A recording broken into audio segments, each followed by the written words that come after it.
The call came at 3:47 a.m. on a Tuesday morning in October 2019, and Detective Sarah Chen would later mark it as the moment her understanding of reality began to unravel. The voice on the other end belonged to dispatch, but there was something different about this one, a tremor in the operator's usually steady tone that made Sarah sit up in bed before the first sentence was even complete. There had been an incident at the Northfield Observatory, 40 miles outside of Portland, and they needed someone with her particular background, someone who understood both criminal investigation and had the security clearance from her time with Air Force intelligence. What dispatch didn't say, what they couldn't say over an unsecured line, was that Dr. Marcus Webb, one of the most respected astronomers in the Pacific Northwest, had been found in a state of complete catatonia, his eyes wide open, tears streaming down his face, clutching a hard drive that he refused to release even in his unresponsive state. The first responders were disturbed enough to request a detective, but what truly concerned them was the message Webb had managed to scrawl across 3 whiteboards in the observatory before his collapse. The same phrase repeated over and over in increasingly erratic handwriting. "They know we can see them now." Sarah arrived at the observatory just as dawn was breaking over the pine forest that surrounded the facility, painting the white dome in shades of gold and amber that would have been beautiful under different circumstances. The parking lot was already crowded with vehicles she didn't recognize, black SUVs with government plates that weren't local, weren't state, and definitely weren't supposed to be at what should have been a routine medical emergency call. Dr. Webb was being loaded into an ambulance when she badged her way through the perimeter, and she caught a glimpse of his face, frozen in an expression of profound terror mixed with something else, something that looked almost like awe. The EMT, a young woman named Rodriguez who Sarah had worked with before, pulled her aside and whispered that Webb's vitals were normal. Brain activity was normal. Everything was normal except he wouldn't respond to any stimulus, wouldn't speak, wouldn't even blink unless they manually closed his eyes for him. The only movement he made was to grip that hard drive tighter whenever anyone tried to take it from him, his knuckles white with the effort, as if his entire existence had been reduced to that single act of protection. Inside the observatory, Sarah found controlled chaos. The main observation room was filled with computers, monitors, and astronomical equipment she couldn't begin to identify, but what caught her attention immediately were the whiteboards.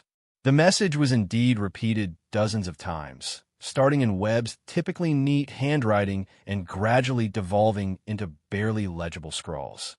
But there was more.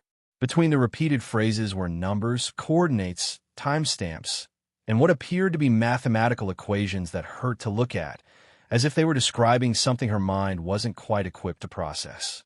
A man in a dark suit who hadn't bothered to introduce himself was photographing everything, while another was carefully bagging what looked like printed photographs scattered across Webb's desk.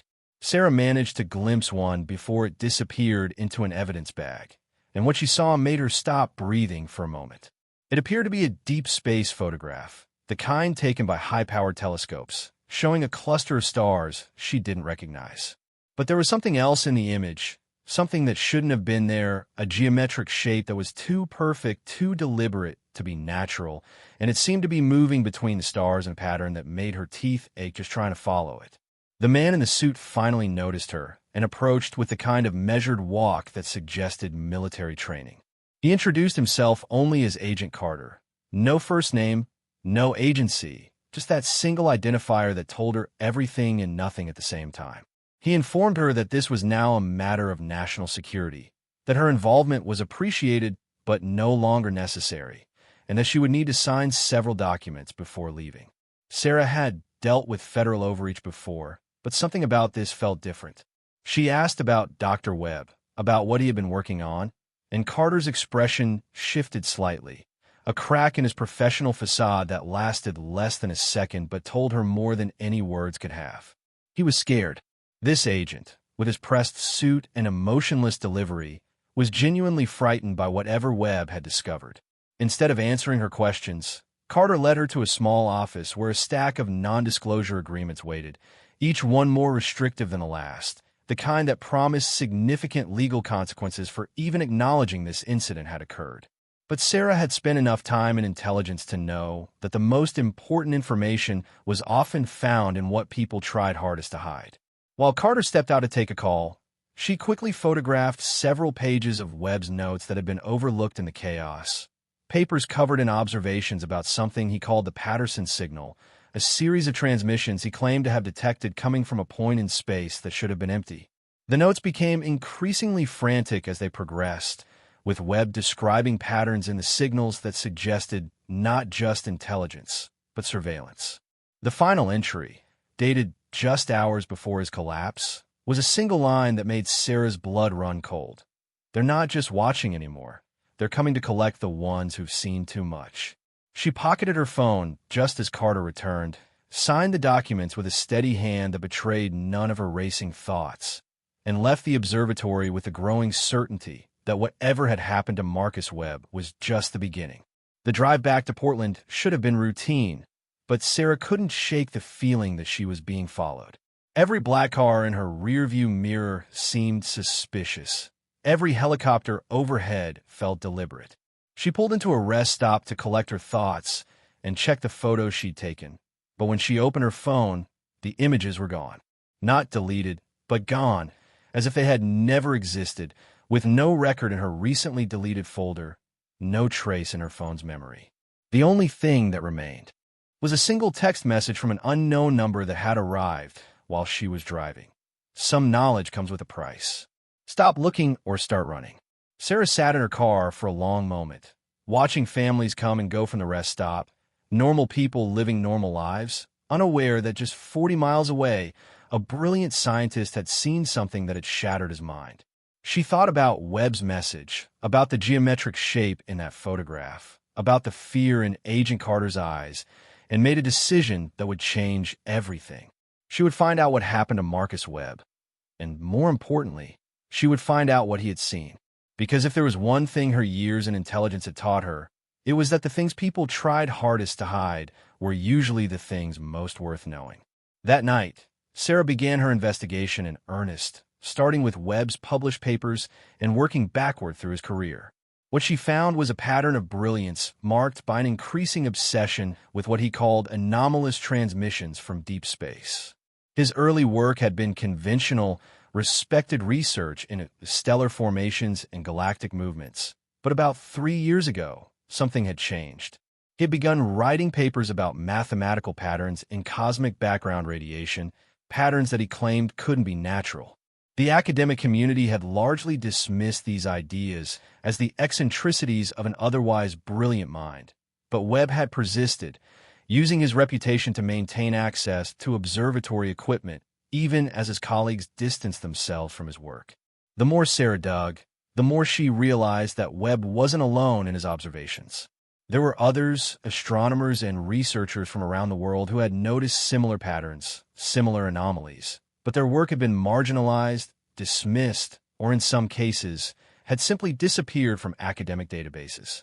She found a name that appeared repeatedly in Webb's recent correspondence: Dr. Elena Vasquez, a radio astronomer from Chile who had published a paper 2 years ago about what she called structured signals from the void, transmissions that seemed to originate from empty space between galaxies. The paper had been retracted within weeks of publication, with Vasquez herself issuing a statement that her findings had been based on equipment malfunction. But Webb's notes suggested otherwise. He had been in regular contact with Vasquez until about 6 months ago, when her emails had abruptly stopped. Sarah tried to find current information about Vasquez, but hit wall after wall. Her university claimed she had taken an indefinite leave of absence. Her colleagues said they hadn't heard from her in months. And her family, when Sarah finally tracked down a sister in Santiago, would only say that Elena was getting the help she needed and refused to elaborate further. The pattern was becoming clear. Scientists who dug too deep into these anomalous signals didn't just face professional ridicule.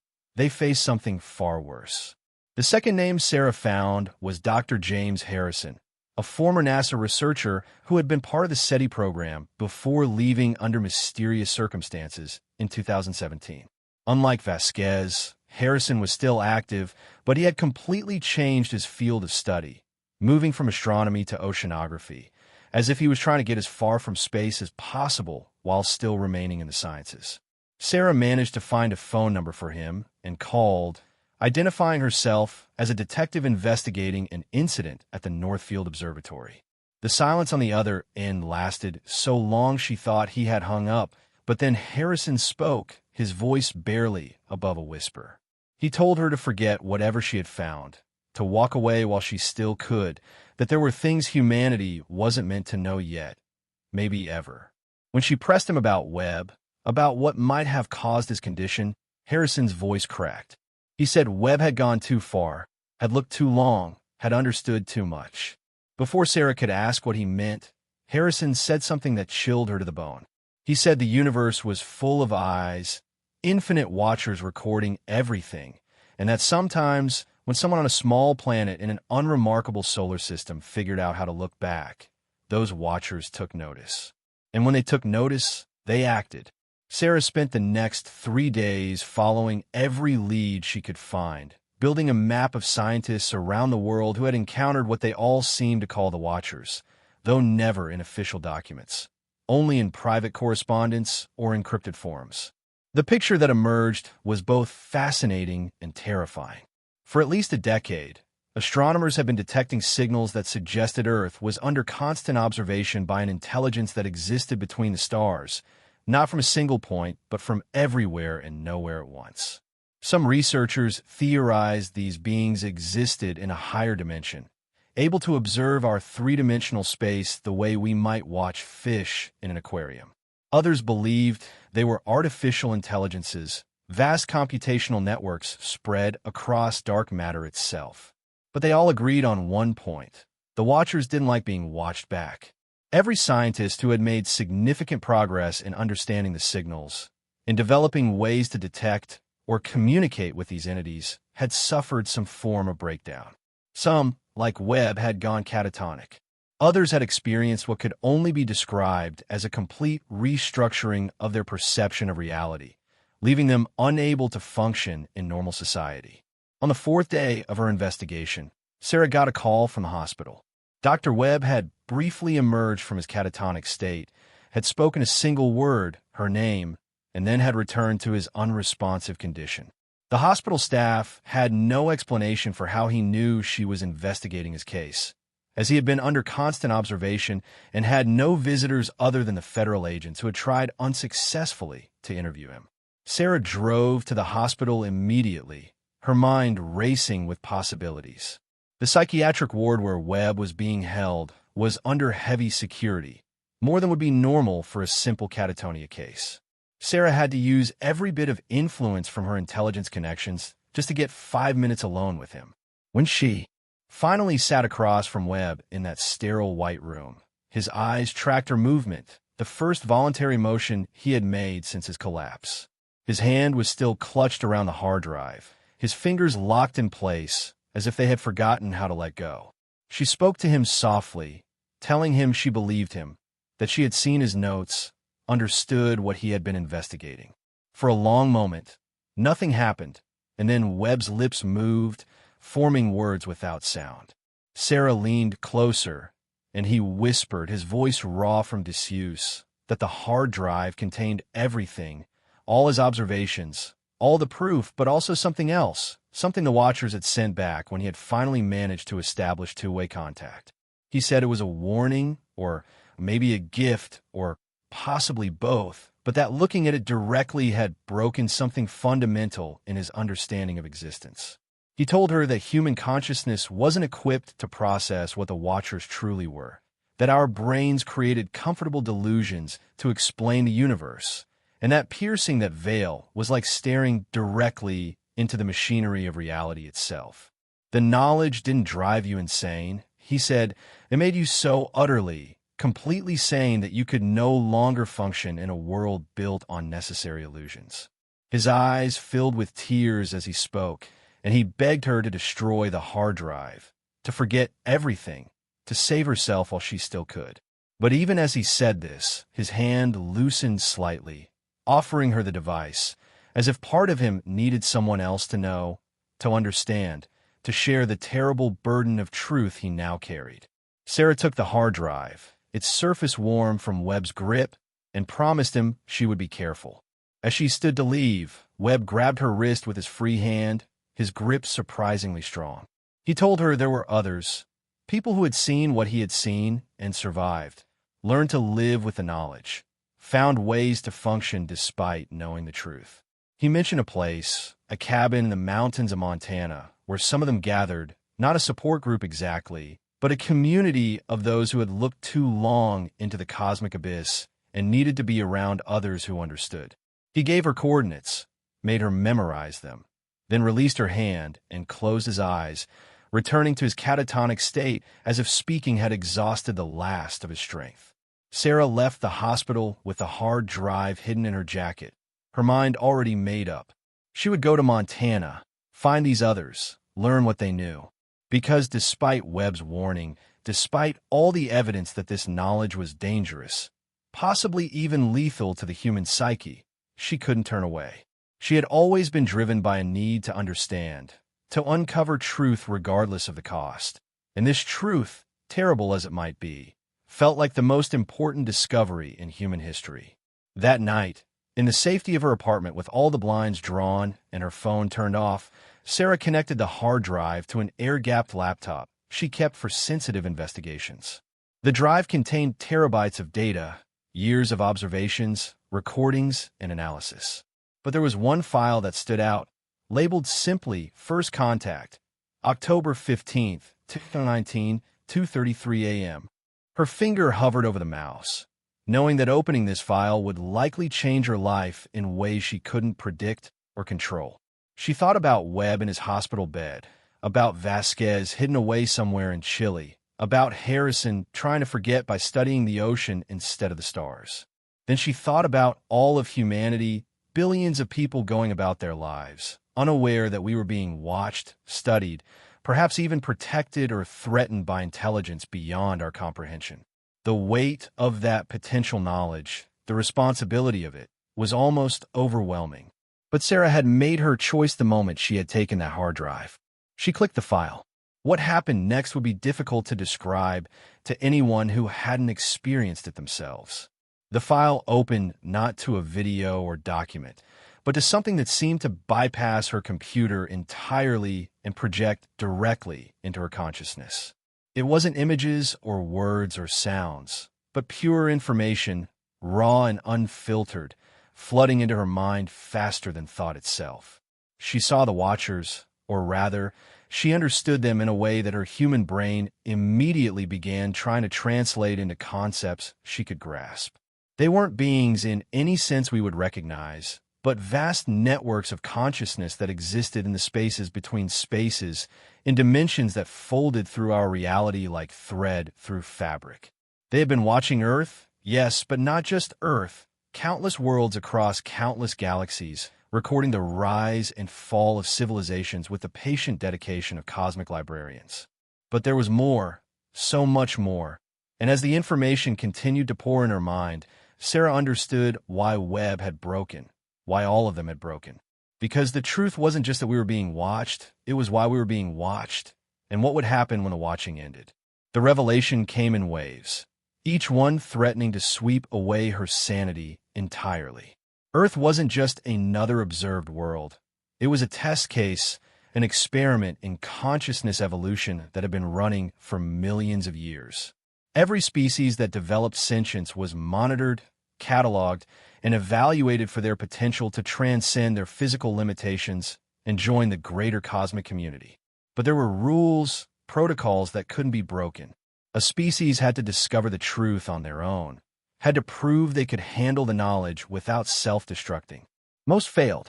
Most civilizations, upon learning they were nothing more than subjects in a vast experimental framework, either destroyed themselves in existential despair or retreated into comforting delusions, refusing to engage with the greater reality. Humanity was approaching a critical threshold, developing technologies that would soon make it impossible to hide the truth any longer. The Watchers were preparing for that moment, evaluating whether we would be ready for contact or whether we would need to be reset, our civilization allowed to collapse and rebuild, hopefully better prepare the next time around. As the download finally ended, Sarah found herself on the floor of her apartment, her laptop smoking slightly from the strain of processing whatever that file had contained. Her nose was bleeding, her hands were shaking, and her vision seemed different somehow, as if she could see angles and dimensions that had always been there, but that her brain had previously filtered out. She understood now why Webb couldn't let go of the hard drive, why he remained catatonic. The knowledge was too much, too vast, too fundamentally challenging to everything humans believed about their place in the universe. But she also understood something else, something Webb might not have grasped in his overwhelming exposure to the truth. The Watchers hadn't shared this information to break humanity's spirit or to drive individuals insane. They had shared it because some humans, a very few, needed to know. They needed guides, translators, people who could help prepare the species for what was coming. The breakdown that Webb and others had experienced wasn't a failure. It was a transformation, a brutal metamorphosis from limited human consciousness to something broader, something that could bridge the gap between what we were and what we needed to become. Sarah spent the rest of the night sitting in darkness, processing what she had learned, feeling her mind restructure itself around the new reality she now inhabited. By dawn, she had made her decision. She would go to Montana, find the others who had survived this transformation, and together they would figure out how to prepare humanity for the truth. Because the Watchers were right about one thing. The time of hiding was coming to an end. Within a generation, maybe less, humanity would develop technologies that would make contact inevitable.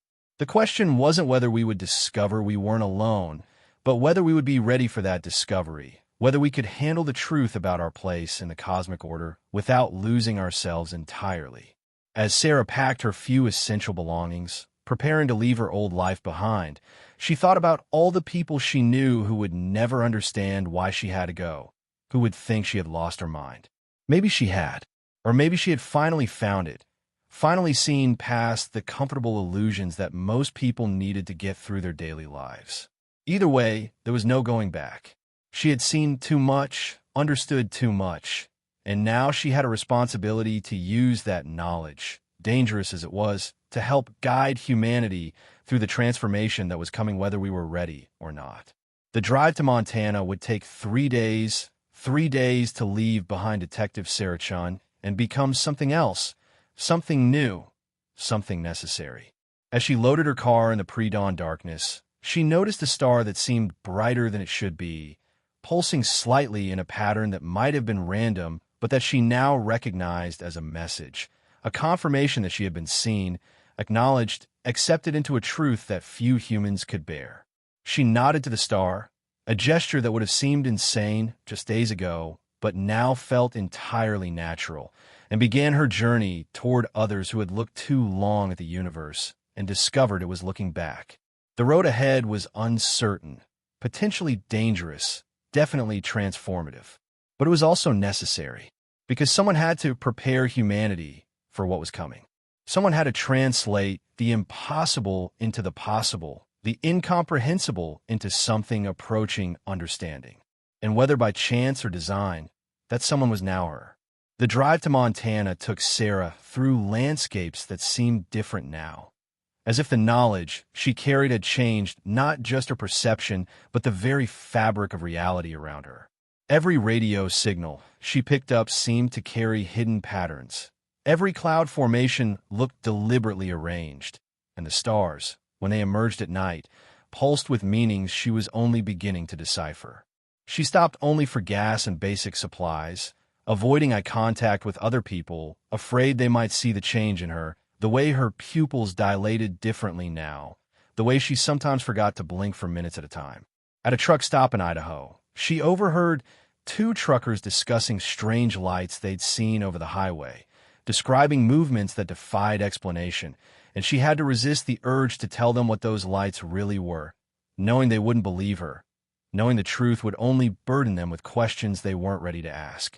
The coordinates Webb had given her led to a remote area in the Bitterroot Mountains, far from any marked trails or recognized landmarks. The last 20 miles were on a dirt road that seemed to discourage visitors with every pothole and washout, as if the land itself was selecting who could pass. As she climbed higher into the mountains, her phone lost signal, her GPS stopped working, and she had to navigate by the hand-drawn map Webb had sketched on a napkin in those final moments of lucidity. The trees grew denser, older, and she began to notice symbols carved into their bark. Not recent, but not ancient either. Markings that hurt to look at directly, but that seemed to indicate she was going the right way. Just when she thought she might be lost, she crested a ridge and saw it. A cluster of cabins arranged in a pattern that looked random from ground level, but that she somehow knew would form a meaningful shape if viewed from above. The first person to greet her was a woman who might have been 30 or 60. Her age impossible to determine, because her face carried the same transformed quality Sarah had seen in her own mirror that morning, simultaneously ancient and newborn. The woman introduced herself as Marie, former professor of theoretical physics at Princeton, though she said titles and past careers meant nothing here. She had been one of the first, she explained, having made contact with the Watchers almost 15 years ago through experiments with quantum entanglement that had revealed patterns no one else had thought to look for. The breakdown had cost her everything: her career, her marriage, her connection to what she called the consensual hallucination of normal life. But she had survived, found others, and together they had built this place, not a commune exactly, but a sanctuary for those who had seen too much and needed to learn how to exist with that knowledge. Marie led Sarah to the main cabin, a large structure that served as both meeting hall and library, its walls lined with journals, hard drives, and artifacts that each told a story of discovery and transformation. There were 12 others currently in residence, though Marie explained that people came and went as they needed, some staying for days, others for years, all united by the terrible burden of truth they carried. There was Robert, a former air traffic controller, who had tracked objects that didn't appear on any official radar, but that moved with purpose and intelligence. There was Dr. Yuki Tanaka, a neuroscientist who had been studying consciousness when she discovered that human perception was artificially limited, that our brains were designed to filter out most of reality to keep us functional but ignorant. There was David, just David, who wouldn't talk about his past, but whose drawings of the Watchers were so accurate that looking at them made Sarah's newly expanded consciousness ache with recognition. That first evening, they gathered around a fire that burned with colors that shouldn't exist, blues and purples that Marie explained were the result of adding certain minerals that resonated at frequencies aligned with the Watchers' communications. Sarah told them about Webb, about the hard drive, about what she had experienced when she opened that file. They listened without judgment, occasionally nodding as her story confirmed their own experiences. When she finished, Robert spoke about the patterns he had seen in the sky, how what people called UFOs were just the three-dimensional shadows of higher-dimensional observation devices, like the shadow of a finger on paper when a hand passes over it. The Watchers didn't need ships in any conventional sense. They could observe through folded space, existing in multiple locations simultaneously, watching everything while remaining fundamentally elsewhere.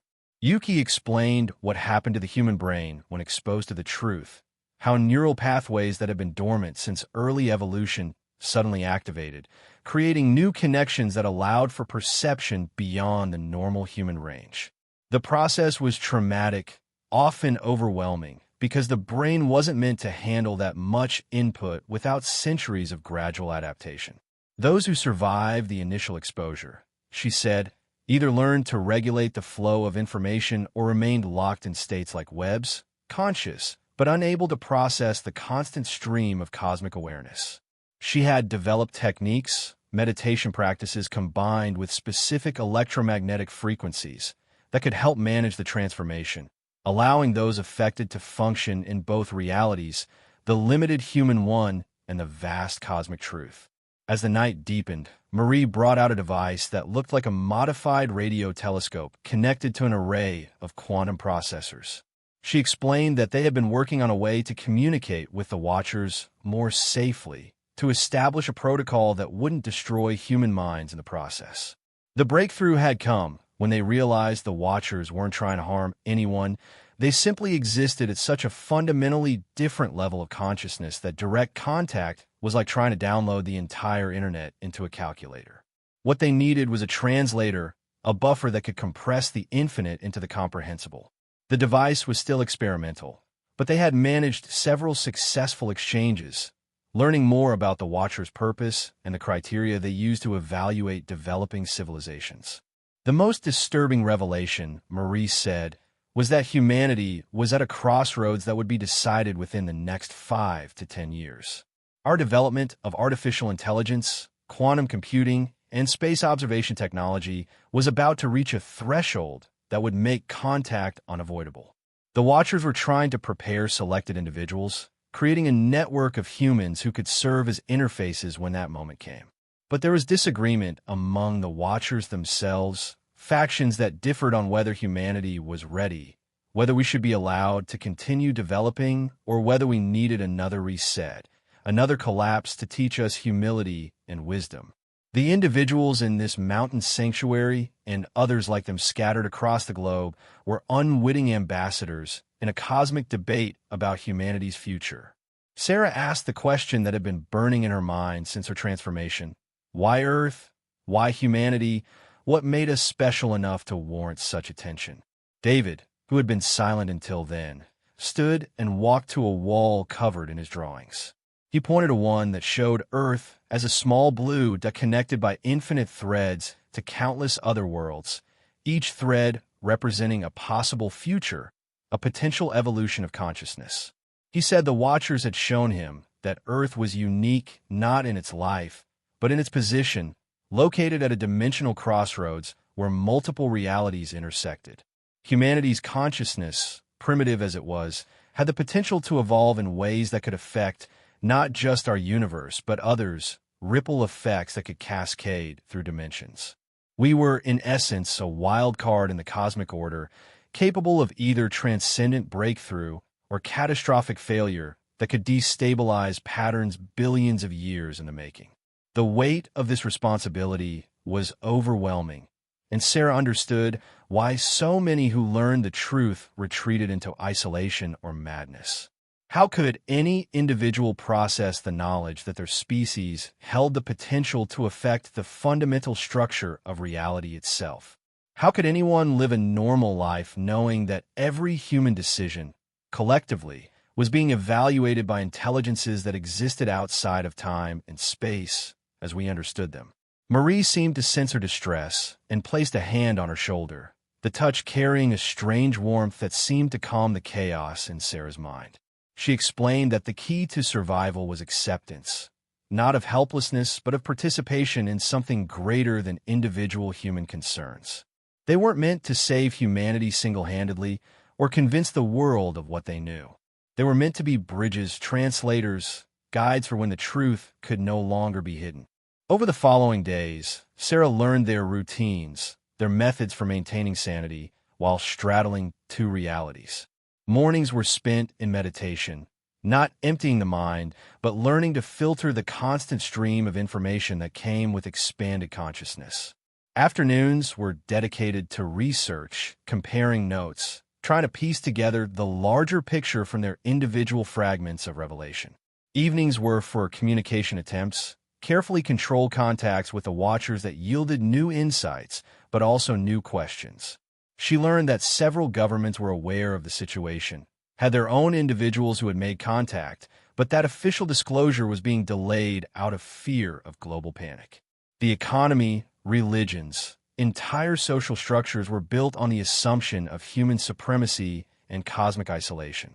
The truth would shatter those foundations, potentially leading to the very collapse the Watchers were evaluating us for. One night, about a week into her stay, Sarah experienced her second direct contact with the Watchers. This time, she was prepared, her mind fortified by Yuki's techniques and the support of others who understood. The communication came through the modified telescope, appearing first as patterns of light that resolved into something like language but more direct, meaning without words. The Watchers showed her other worlds that had reached this threshold, some that had succeeded in transcending their physical limitations and joined what they called the network, a collective consciousness that spanned galaxies. Others had failed. Their civilizations collapsed into barbarism or extinction, their planets now silent monuments to potential unrealized. Earth's fate remained undecided, balanced on a knife's edge between transcendence and catastrophe. The watcher she was in contact with, if individual identity even applied to such beings, expressed something that might have been concern or curiosity about humanity's unique trait: our ability to hold contradictory beliefs simultaneously, to function despite fundamental disagreements about the nature of reality. Most species that developed consciousness quickly reached consensus about their observations, but humans maintained multiple, often conflicting worldviews. This was both our weakness and potentially our strength. It made us chaotic, unpredictable, but also adaptable in ways the Watchers found fascinating. They had been observing us for millennia, watching our wars and peace, our art and destruction, trying to understand how a species could be simultaneously capable of sublime beauty and horrific cruelty, often within the same individual. The communication ended with what felt like a warning or perhaps a promise. Changes were coming that couldn't be stopped, evolutionary pressures that would force humanity to confront the truth about its place in the cosmos. The role of those who had already seen, already transformed, was not to prevent this revelation, but to help humanity navigate it without losing its essential nature. The Watchers valued diversity of consciousness, the unique perspective each species brought to the network. They didn't want humanity to become like them. They wanted us to become the best version of ourselves, to bring our particular form of chaotic creativity to the cosmic community. But first, we had to survive the transition, and historical data suggested the odds were not in our favor. Sarah shared this communication with the others, and they spent hours discussing its implications. Robert pointed out that sightings of unexplained aerial phenomena were increasing exponentially, suggesting the Watchers were becoming less subtle in their observations. Yuki noted that human consciousness seemed to be naturally evolving, with more people reporting experiences that suggested expanded perception, even without direct contact. David simply drew. His latest were showing humanity as a chrysalis, something transforming into a shape not yet determined. They all agreed that the timeline was accelerating, that whatever decision point the Watchers were evaluating was approaching faster than anticipated. The question was no longer if humanity would discover the truth, but whether they would be ready to accept it when it was revealed. As her second week at the sanctuary began, Sarah realized she had a decision to make. She could stay here, safe among others who understood, contributing to their research and preparation efforts. Or she could return to the world, use her position and connections to try to prepare more people for what was coming. Marie told her there was no right choice, that each of them had to find their own way to serve the greater purpose. Some stayed and studied. Others left and worked in subtle ways to expand human consciousness, introducing ideas through art, literature, science fiction, gradually preparing the collective psyche for truths too large to accept all at once. A few had even managed to return to relatively normal lives, maintaining their transformed consciousness while functioning in human society, though the strain was considerable. Sarah thought about Webb, still catatonic in his hospital bed, holding on to that hard drive like a lifeline. She thought about all the scientists who had glimpsed the truth and been broken by it, and all those who would inevitably follow as technology made the Watchers' presence impossible to ignore. She thought about her life as a detective, solving human mysteries that now seemed so small compared to the cosmic questions she faced. But she also thought about humanity's potential, the unique spark of consciousness that had attracted the Watchers' attention in the first place. Perhaps her role was not to hide in the mountains, but to be a bridge between worlds, using her investigative skills to help others navigate the transformation without losing themselves in the process. The choice would define not just her future, but potentially contribute to humanity's evaluation in ways she couldn't fully comprehend. Sarah's decision to leave the sanctuary came on a morning when the sky above the mountain showed things that shouldn't exist, geometric patterns in the clouds that lasted just long enough to be seen, but not long enough to be photographed. Messages from the watchers that they were entering a new phase of observation. Marie understood without explanation, handing Sarah a small device that looked like a modified smartphone, but hummed with frequencies that made her teeth ache. It was a communicator, she explained, quantum entangled with others like it, allowing those who had been transformed to stay in contact regardless of distance or conventional interference. There were only 23 of these devices in existence, each one painstakingly constructed using principles learned from the Watchers, and giving one to Sarah meant they believed she had a role to play beyond the sanctuary's protective isolation. The drive back to Portland felt like descending through layers of reality, each mile taking her further from the clarity of the mountains and deeper into the comfortable delusions of everyday life. She stopped at the same truck stop in Idaho, where she had overheard the truckers talking about lights, and this time she could see what they had only glimpsed shadows of observation drones phase-shifted just outside normal human perception, monitoring the flow of goods and people across the country. The trucker who served her coffee had a slight tremor in his left hand that Sarah now recognized as early-stage transformation, his consciousness beginning to expand whether he knew it or not. She wanted to warn him, to prepare him for what was coming, but knew that knowledge given too soon could shatter a mind that wasn't ready. Instead, she left him a generous tip and a napkin with the single word "breathe" written on it, hoping that when the time came, he might remember and find it helpful. Portland looked exactly the same, but felt entirely different, like returning to a childhood home and finding it smaller than memory suggested. Her apartment had been searched, professionally but thoroughly, drawers replaced just slightly out of alignment, dust patterns disturbed in ways that told her trained eye that someone had been looking for something. They hadn't found a hard drive because she had hidden it in the one place no one would think to look, inside a modified coffee maker that actually worked but had a sealed compartment welded into its base. She retrieved it now, feeling its weight, understanding that it contained not just Webb's data, but something far more valuable, the protocol for safe contact with the Watchers, information that could prevent thousands from suffering the mental breakdown that came with unfiltered exposure to cosmic truth. Her first stop was a hospital where Webb remained catatonic, though the staff informed her he had been moved to a specialized facility for long-term care. The nurse, a tired-looking woman named Patricia, mentioned that Webb wasn't their only patient in that condition, that they had received 6 similar cases in the past month, all scientists or researchers who had suddenly become unresponsive after working late in their labs or observatories. Sarah recognized the pattern immediately. The Watchers' attempts at contact were increasing, and without proper preparation, more minds would break under the weight of revelation. She used her connections to get the address of Webb's new facility, a private institution funded by sources the nurse couldn't or wouldn't identify, located in the forests outside Salem.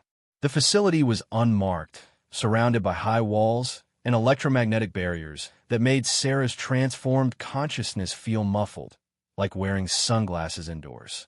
The security was military-grade, but her detective credentials still carried enough weight to get her a supervised visit with Webb. She found him in a room that was more laboratory than hospital, surrounded by monitoring equipment that tracked not just his vitals, but brain patterns, electromagnetic emissions, even quantum fluctuations in the space around him. He was still clutching something, though the hard drive had been replaced with a stress ball that he gripped with the same desperate intensity. His eyes tracked her entrance, and she saw recognition there, buried deep beneath layers of cosmic awareness that had overwhelmed his ability to communicate. Sarah sat beside him and placed her hand over his, feeling the tremor of information flowing through him, the constant stream of data from the Watchers that his mind couldn't process or shut off. She understood now why he remained catatonic. He was essentially stuck in an open channel, receiving everything without filters, like try to drink from a fire hose of pure consciousness. Using techniques Yuki had taught her, she began to create a buffer, her own transformed awareness acting as a translator between Webb and the overwhelming flow. It was exhausting work, requiring her to partially merge her consciousness with his while maintaining her own boundaries. But slowly, gradually, she felt him begin to surface. His first words were barely a whisper, asking if she had seen them, if she understood now why he had tried to warn everyone. Sarah told him about the sanctuary, about the others who had survived transformation, about the techniques they had developed to manage the flow of information. Webb's eyes filled with tears of relief, the first emotion other than terror he had shown in weeks. He explained that his mistake had been trying to establish two-way communication without understanding the power differential, like a moth trying to have a conversation with the sun.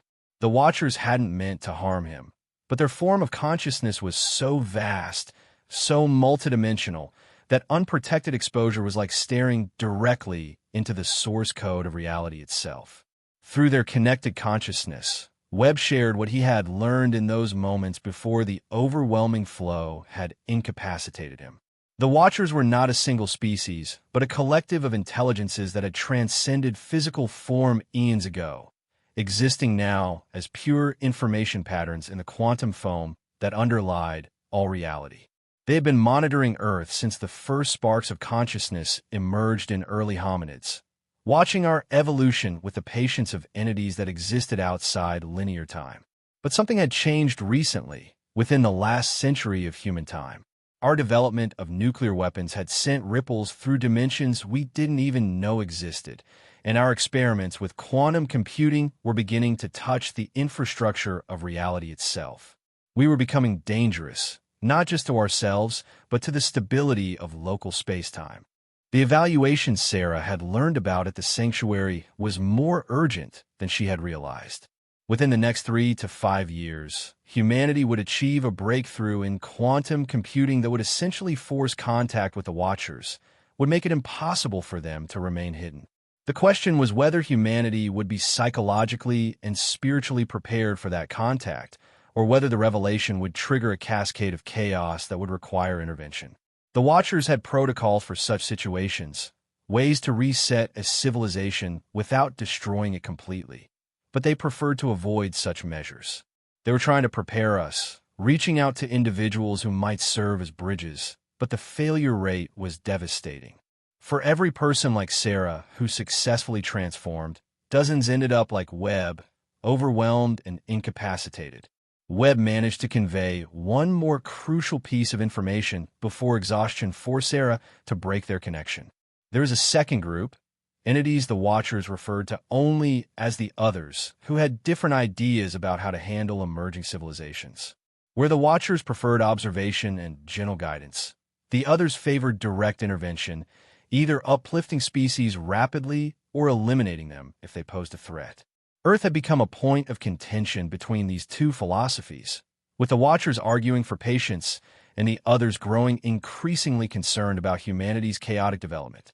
The window for proving ourselves worthy of survival was narrowing, and the criteria for judgment were not entirely clear even to those who had made contact. Sarah left the facility with her mind reeling from the information Webb had shared.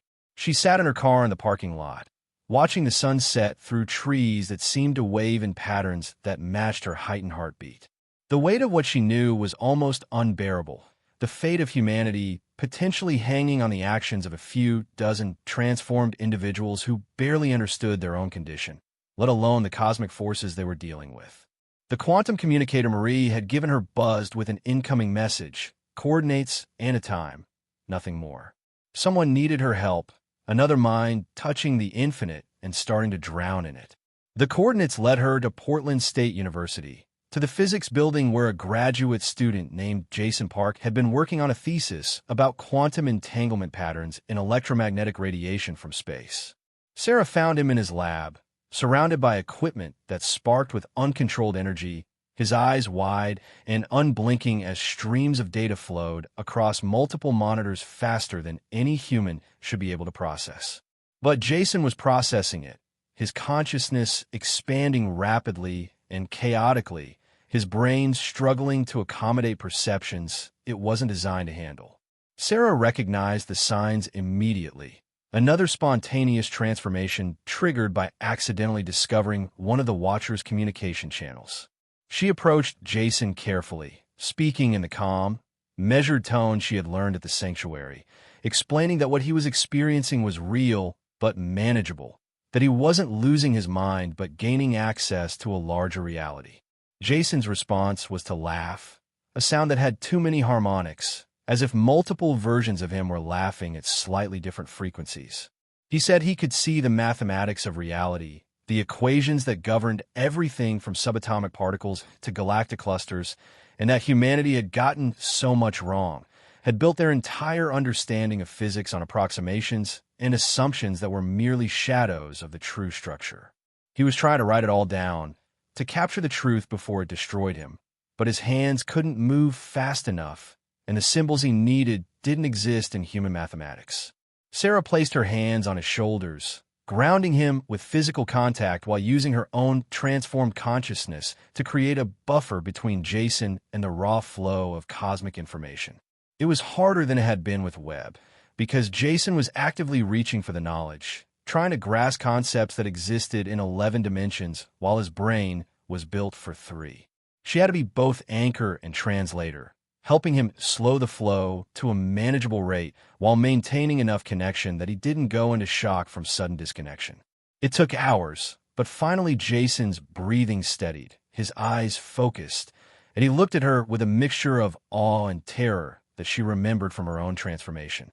The first thing he said was that they were running out of time, that his calculations, enhanced by his expanded consciousness, showed that humanity was about to make a discovery that would change everything.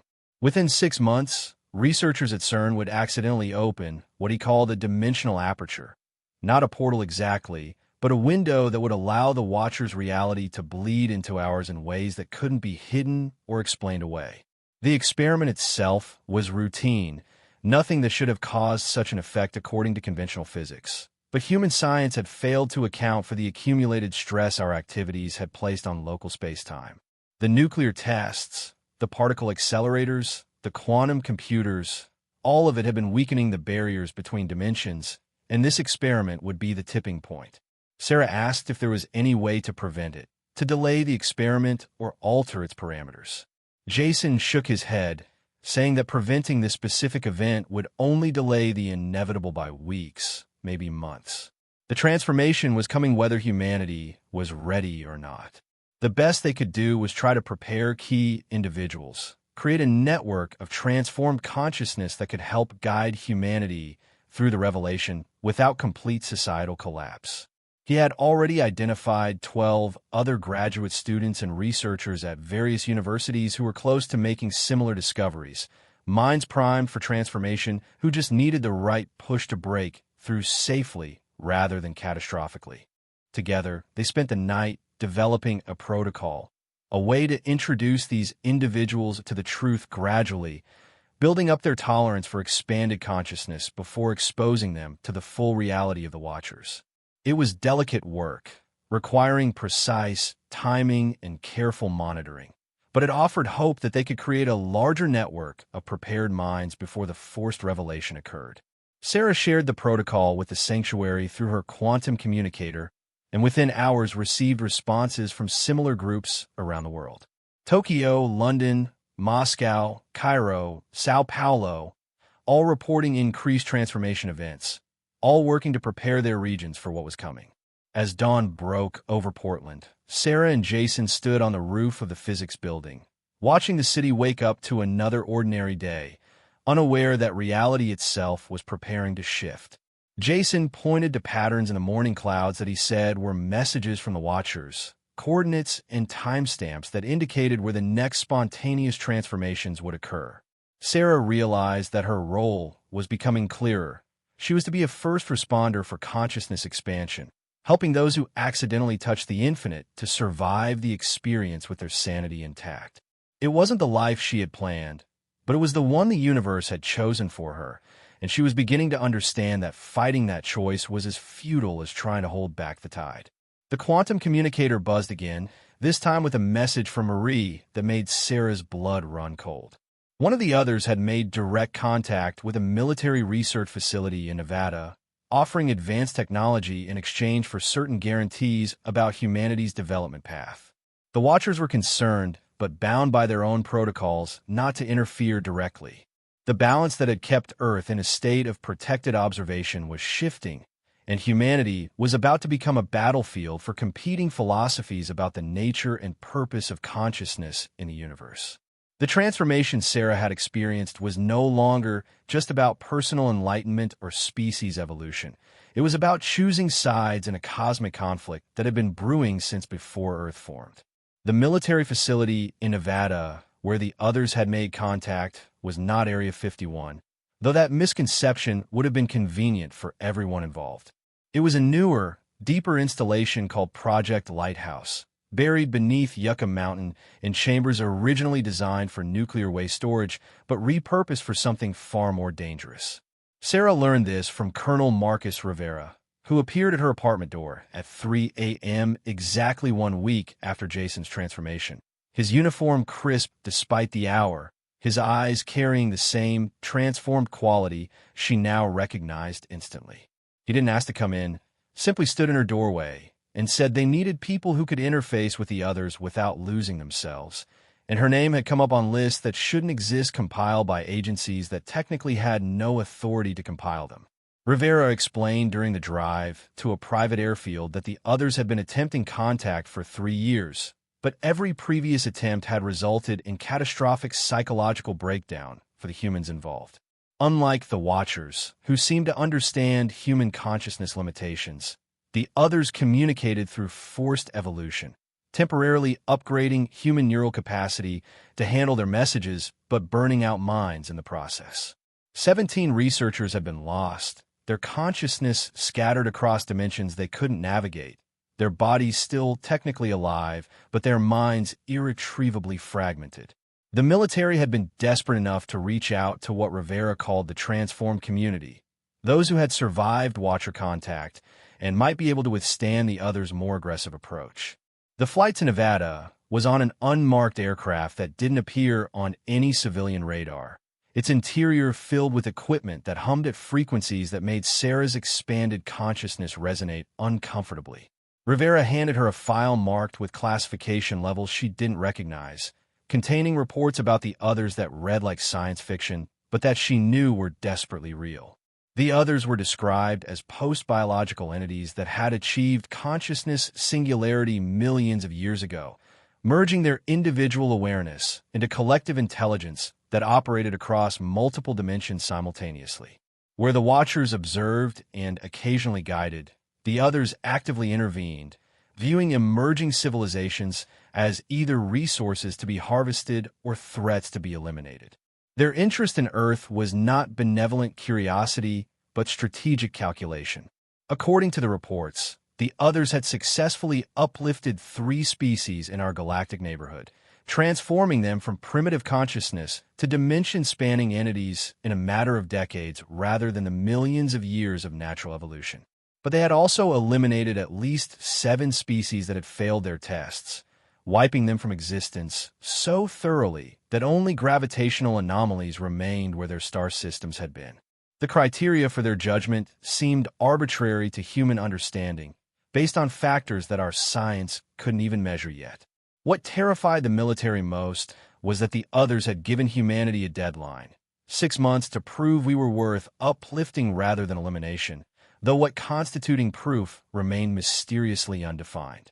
Project Lighthouse itself was a marvel of paranoid engineering, accessible only through a series of elevators that descended nearly a mile beneath the mountain, each level requiring different biometric and quantum signatures to access. The walls were lined with a material Sarah didn't recognize, something that seemed to shift between solid and liquid states, absorbing and deflecting energies that normal matter couldn't interact with. Rivera explained it was based on partial translations of other technology, materials that existed in superposition until observed, then collapsed into whatever state was most useful.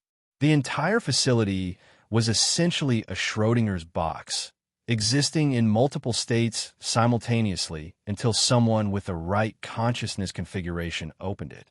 The main contact chamber was a sphere within a sphere within a sphere, each layer designed to filter and modulate the other's communications to prevent immediate psychological destruction. At its center was a chair that looked more like a throne made of crystallized mathematics, its surface covered in equations that rewrote themselves based on who was observing them. Three technicians who had undergone partial transformation monitored banks of equipment that tracked not just electromagnetic and quantum signatures, but something they called consciousness resonance, the frequency at which human awareness vibrated when exposed to higher dimensional input.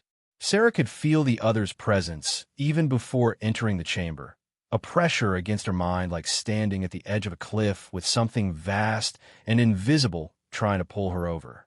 Rivera introduced her to Dr. Angela Foster, the project's lead researcher and one of only 3 people who had survived direct contact with the others more than once. Foster's appearance was unsettling, her body present, but somehow not entirely there, as if parts of her existed in spaces the human I couldn't quite track. She explained that the others didn't communicate through language or even concepts as humans understood them, but through forced experiential integration, essentially downloading entire alternate histories into human consciousness to convey their messages. The process was like living 1,000 lifetimes simultaneously, each one showing a different potential future for humanity based on the choices made in the present. Most minds couldn't handle the multiplicity and fragmented under the strain. Sarah's first contact with the others was scheduled for that evening. After a day of preparation that included meditation techniques she recognized from the sanctuary, combined with military-developed consciousness stabilization protocols that involved electromagnetic field manipulation and controlled doses of synthesized compounds that temporarily increased neuroplasticity. Foster walked her through what to expect, though she admitted that each contact was unique, shaped by the individual consciousness experiencing it. The others would test her, she said, not just her ability to receive information, but her capacity to maintain individual identity while experiencing collective consciousness. It was a test that determined whether a species could join their network without losing what made them unique, a balance between unity and individuality that most emerging civilizations failed to achieve. As Sarah settled into the interface chair, surrounded by concentric rings of monitoring equipment and protective fields, she felt the familiar expansion of consciousness that had become her new normal. But this was different from watcher contact. Instead of a gentle opening, it was a violent rupture. Her awareness suddenly exploded across timelines she hadn't lived, decisions she hadn't made, versions of herself that had chosen differently at every crucial moment.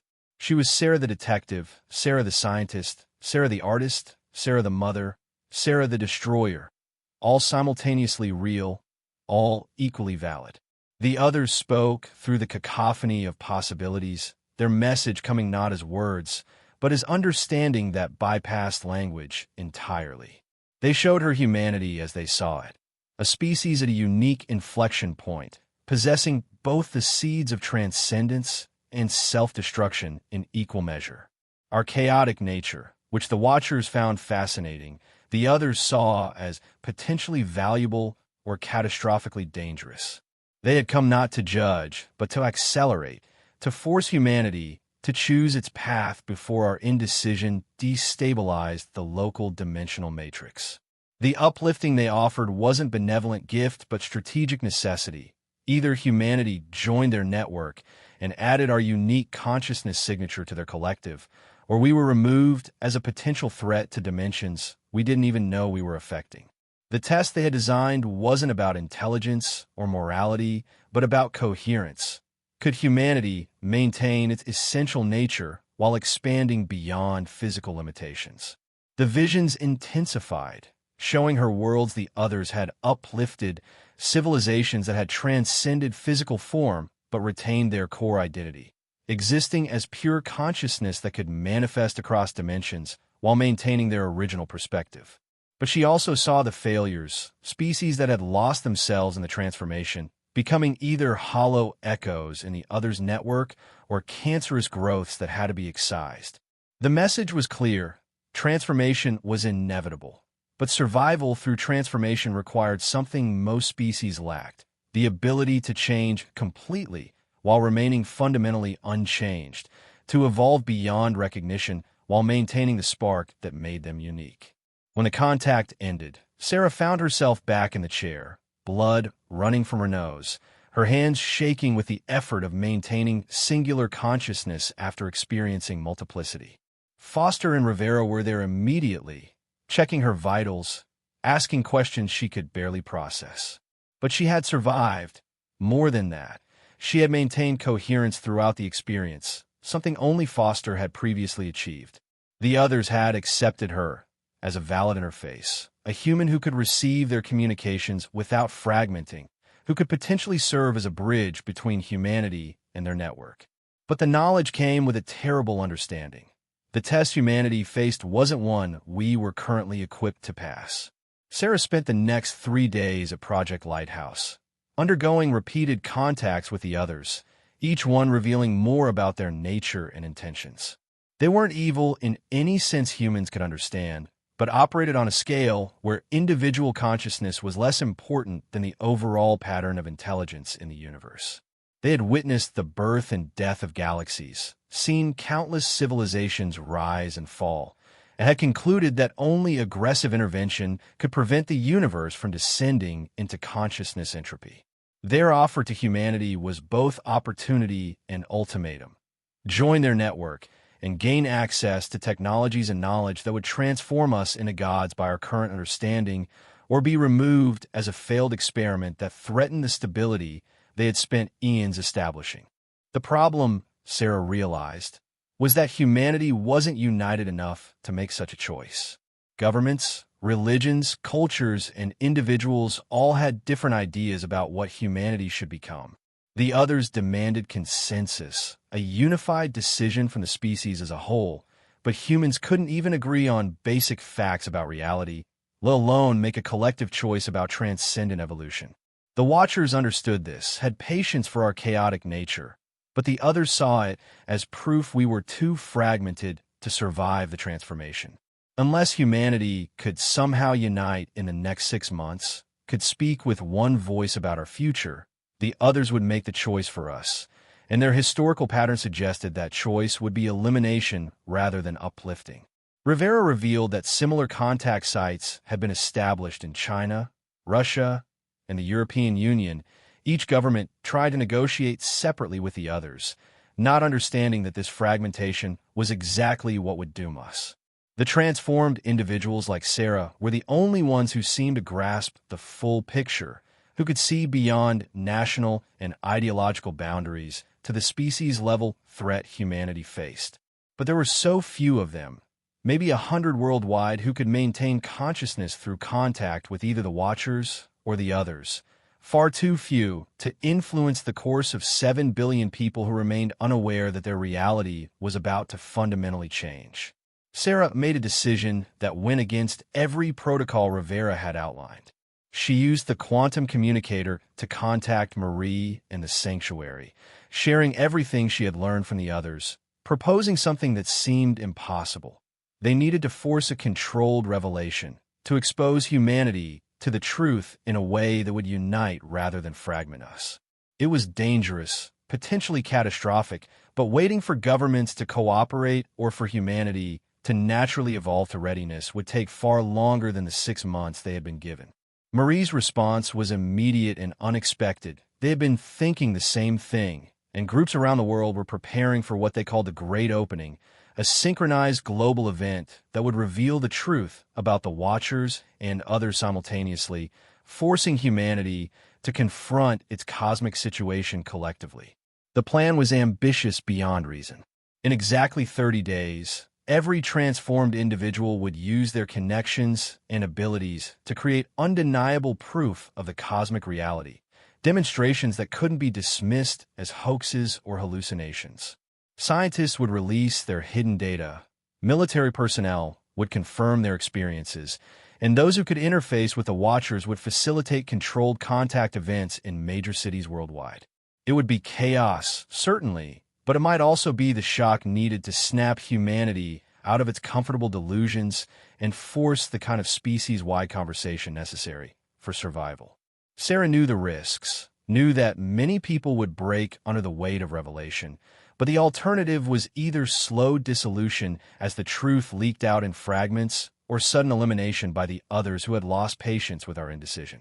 The preparation for the great opening consumed every moment of Sarah's existence for the next 30 days, a period that felt simultaneously like seconds and centuries as her transformed consciousness operated on multiple temporal tracks.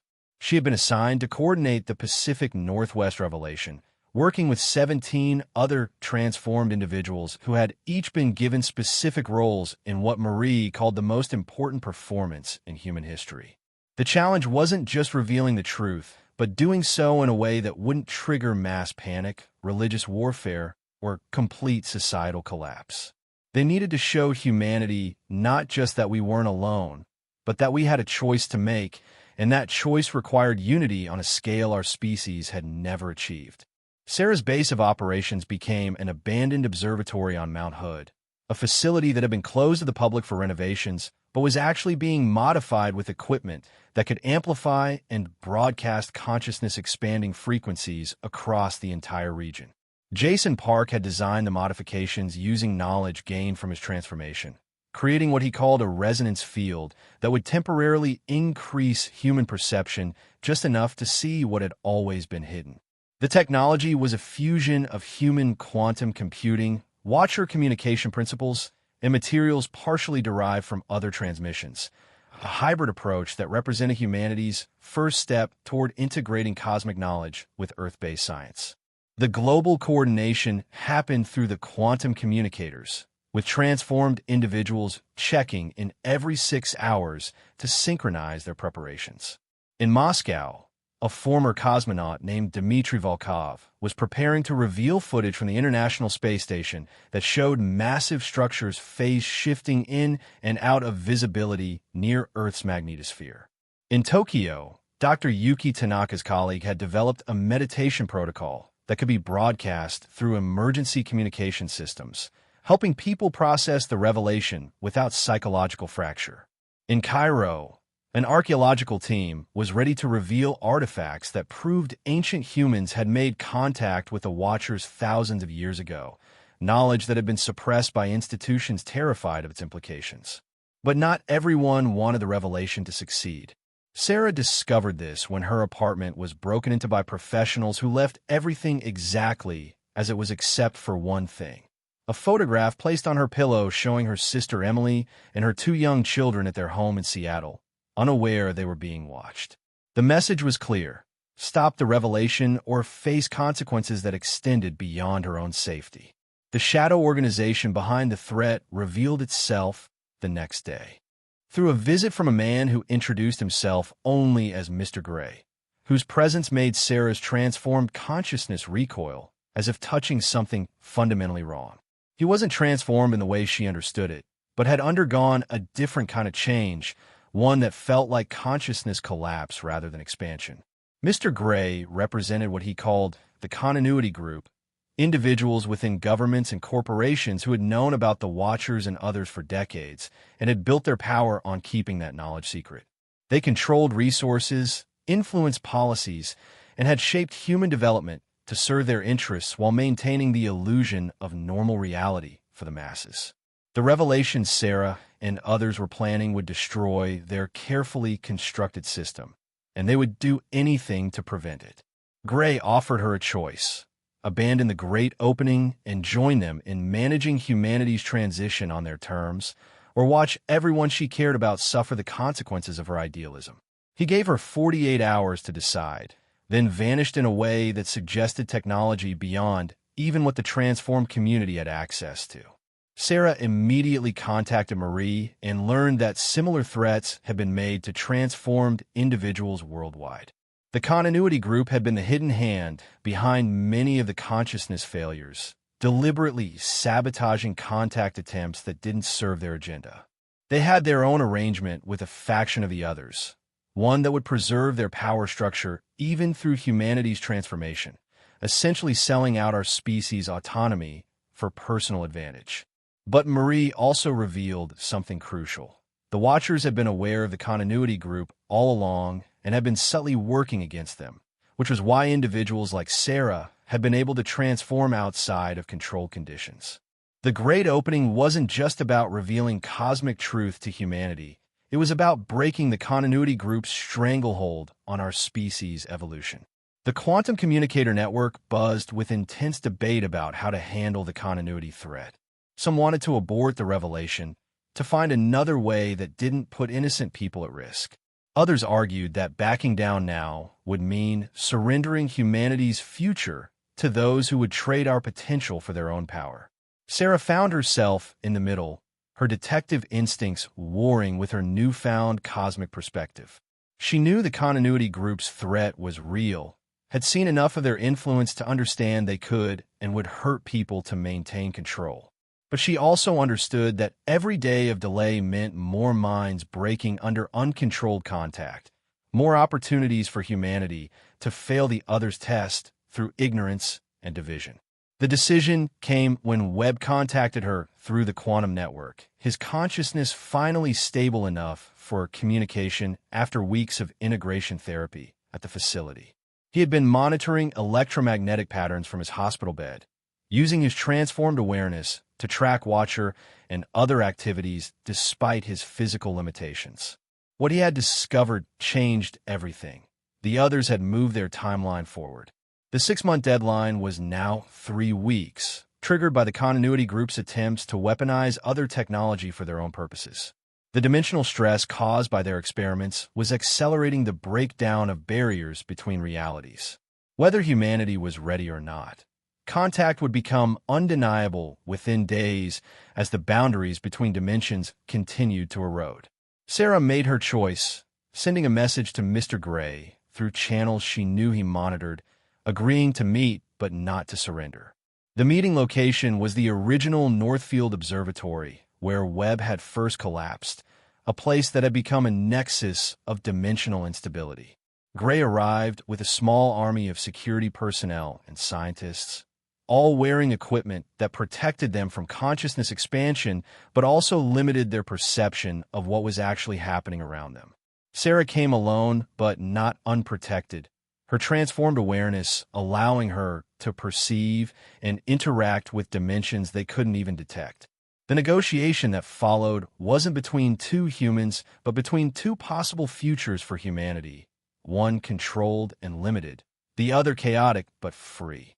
Gray revealed the extent of the continuity group's influence, how they had shaped human society for 70 years to prepare for this moment, creating systems of control that would survive even dimensional transformation.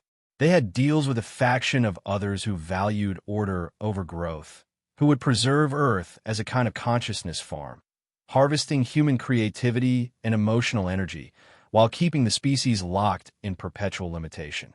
In exchange, the continuity group would become administrators of this system, eternal rulers of an enslaved but stable humanity. It was survival, Gray argued, better than the elimination that awaited if humanity failed the other's test. But Sarah saw through the offer to its core. It was fear choosing stagnation over growth, control over potential, existence over life. The confrontation was interrupted by something neither had expected, a direct manifestation of the Watchers in the observatory, not as communication or vision, but as physical presence that warped reality around it. The being, if it could be called that, existed as a constantly shifting geometric pattern that hurt to perceive directly, speaking in harmonics that bypassed ears and resonated directly in consciousness. Its message was simple but devastating. The time for gradual revelation had passed. The dimensional barriers would collapse completely in 72 hours. Humanity would face the full truth of its cosmic situation, whether prepared or not. The only choice remaining was how that revelation would be managed, through the chaotic but honest approach of the transformed community or through the controlling deception of the continuity group. Gray's security forces tried to contain the Watcher manifestation with technology they had developed, devices that should have been able to trap or dispel dimensional intrusions. But the Watchers simply existed through their attempts, its presence revealing the futility of trying to control forces that operated beyond human comprehension. Several of Gray's personnel experienced spontaneous transformation just from proximity to the unfiltered Watcher presence, their minds suddenly expanding beyond the limitations imposed by their protective equipment. Sarah watched as their worldview shattered in real time, the careful conditioning of the continuity group unable to withstand direct contact with cosmic truth. Gray himself remained protected, but isolated, his equipment keeping him safe, but also blind to the profound transformation happening around him. In that moment, Sarah understood what needed to happen. The great opening couldn't wait for perfect coordination or ideal conditions. It had to begin immediately, using the dimensional instability already present to facilitate worldwide revelation. She sent an emergency signal through the quantum network, triggering the contingency protocol they had hoped never to use. Every transformed individual would begin their revelation event within the next 12 hours, ready or not. It would be messy, dangerous, and certainly traumatic for billions of unprepared minds. But it was better than allowing either the continuity groups enslaving control or the other's potential elimination to decide humanity's fate without our conscious participation. Gray made one last attempt to stop her, revealing that they had her sister's family in custody, that proceeding with the revelation would guarantee their harm. But Sarah had learned something from her transformation that Gray couldn't understand. Individual attachment, while precious, couldn't override species-level responsibility. She loved her sister, would grieve if anything happened to her, but she couldn't sacrifice humanity's chance at genuine evolution for personal emotional comfort. It was the kind of choice that would have destroyed her before her transformation. But now she could hold both the personal pain and cosmic necessity simultaneously without breaking. She told Gray that his time was over, that humanity would face its test as a free species, whatever the cost. The Watcher's presence intensified, and suddenly the observatory was filled with transformed individuals who had been drawn to this nexus point, understanding intuitively that this was where the revelation would truly begin. Jason arrived with equipment that could broadcast the consciousness-expanding frequency globally through quantum entanglement. Marie appeared with others from a sanctuary, carrying artifacts and knowledge that would help humanity process what was about to happen. Even Webb managed to project his consciousness to the location despite his physical body remaining in the medical facility. Together, they formed a network of expanded awareness that began to resonate at frequencies that would make the hidden visible, the impossible undeniable. As the 72-hour countdown began, Sarah stood at the center of the observatory, feeling the weight of humanity's future pressing against her consciousness. The continuity group's power was breaking, their careful control shattered by forces they had tried to harness but never truly understood. The others watched from their dimensional vantage, evaluating whether humanity's chaotic response to forced revelation would prove our worth or seal our fate. The Watchers continued their patient observation, neither helping nor hindering, simply recording this crucial moment in Earth's consciousness evolution. And humanity, 7 billion souls about to have their reality fundamentally transformed, remained largely oblivious for these final hours, going about their daily lives unaware that everything they thought they knew about existence was about to change forever. The first 12 hours of the great opening unfolded like a symphony of chaos and wonder across the globe, each transformed individual initiating their piece of the revelation according to their strengths and circumstances. Sarah watched from the observatory's command center, her consciousness simultaneously focused on her local coordinates and dispersed across the quantum network, experiencing the worldwide awakening through dozens of perspectives at once. In Beijing, a transformed physicist named Dr. Lin Zhou had hacked into the city's emergency broadcast system, transmitting mathematical proofs that demonstrated the existence of higher dimensions and equations so elegant that even untrained minds could grasp their implications. In London, street artists who had undergone spontaneous transformation were creating murals that shifted and changed depending on the observer's level of consciousness, Impossible art that proved reality was far more flexible than anyone had imagined. The continuity group's response was swift but increasingly ineffective, their attempts to suppress information overwhelmed by the sheer number of simultaneous revelations. They cut internet connections only to have the message appear in cloud formations that spelled out coordinates to hidden truth sites. They arrested transformed individuals only to have those individuals demonstrate abilities that no jail could contain, walking through walls by shifting their molecular vibration or projecting their consciousness to continue their work from confinement. Mr. Gray himself had disappeared, either fleeing the collapse of his power structure or preparing some last desperate attempt to maintain control. But Sarah knew the real challenge wasn't the continuity group anymore. It was helping humanity process what they were learning without completely losing their collective sanity. The consciousness-expanding frequency that Jason had designed was now resonating through the Earth's magnetosphere, creating a subtle but undeniable shift in human perception worldwide. People began seeing things that had always been there, but hidden, shadows of the Watcher's observation devices flickering at the edges of vision, geometric patterns in the sky that revealed the mathematical structure underlying reality, and most disturbing of all, glimpses of alternate versions of themselves in parallel dimensions, lives they might have lived if they had made different choices. The effect was mild for most, just enough to crack open the door of perception, but for those already prone to expanded consciousness, artists, mystics, children, and the mentally ill, the revelation was overwhelming, transforming them into involuntary prophets of the new reality. Sarah received an urgent communication from Dr. Foster of Project Lighthouse. The others had responded to humanity's chaotic revelation with what could only be described as surprise. They had expected either organized acceptance or complete rejection, not this explosive creativity where every human seemed to be interpreting the cosmic truth through their own unique perspective.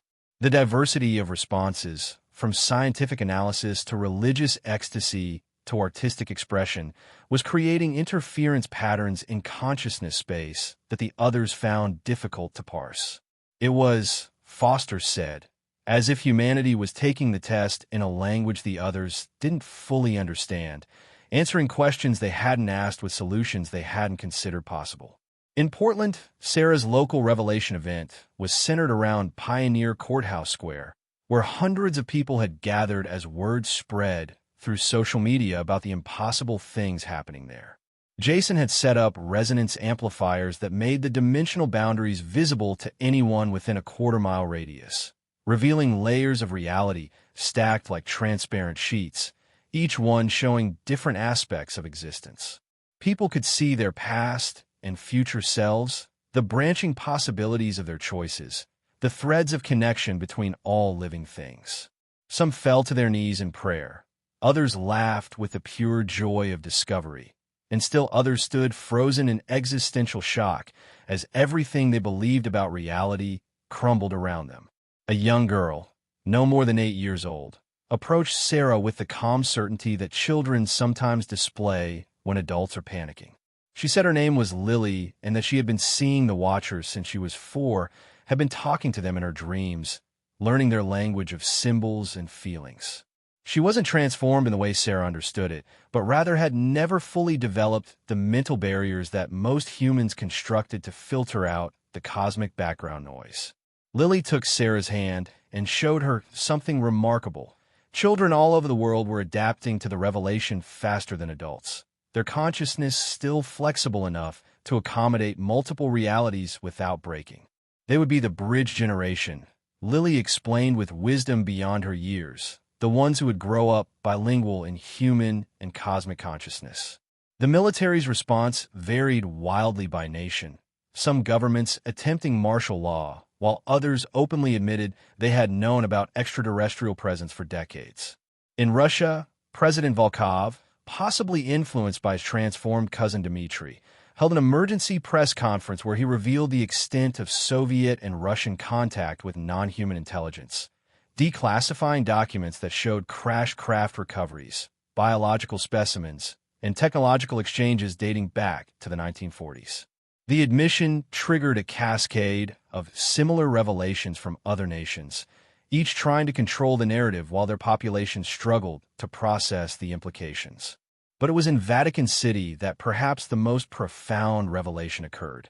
Pope Francis, after hours of consultation with theological advisors, emerged to address the world with a message that would reshape religious understanding forever. He spoke of divine creation being far vaster than humanity had imagined, of God's infinite creativity expressing itself through countless forms of consciousness across endless worlds.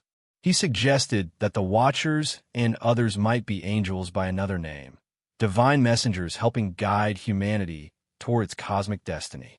The statement caused immediate schism within religious communities worldwide, some embracing the expanded theology while others denounced it as heresy. But it provided a framework for billions of believers to begin processing the revelation without abandoning their faith.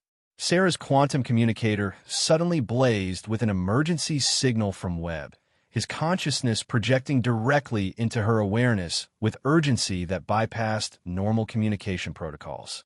He had detected something catastrophic. The dimensional barriers weren't just weakening randomly, but were being deliberately destroyed from the other side. A third faction had entered the situation, entities neither Watcher nor other, beings Webb could only describe as the Devourers, consciousness that fed on the chaos of collapsing realities. They had been attracted by humanity's messy revelation, drawn to the psychic turbulence of 7 billion minds simultaneously experiencing paradigm shift. These entities thrived on the dissolution of ordered consciousness, and Earth's current state was like a beacon calling them to feast. The news spread through the transformed network instantly, adding another layer of urgency to an already critical situation.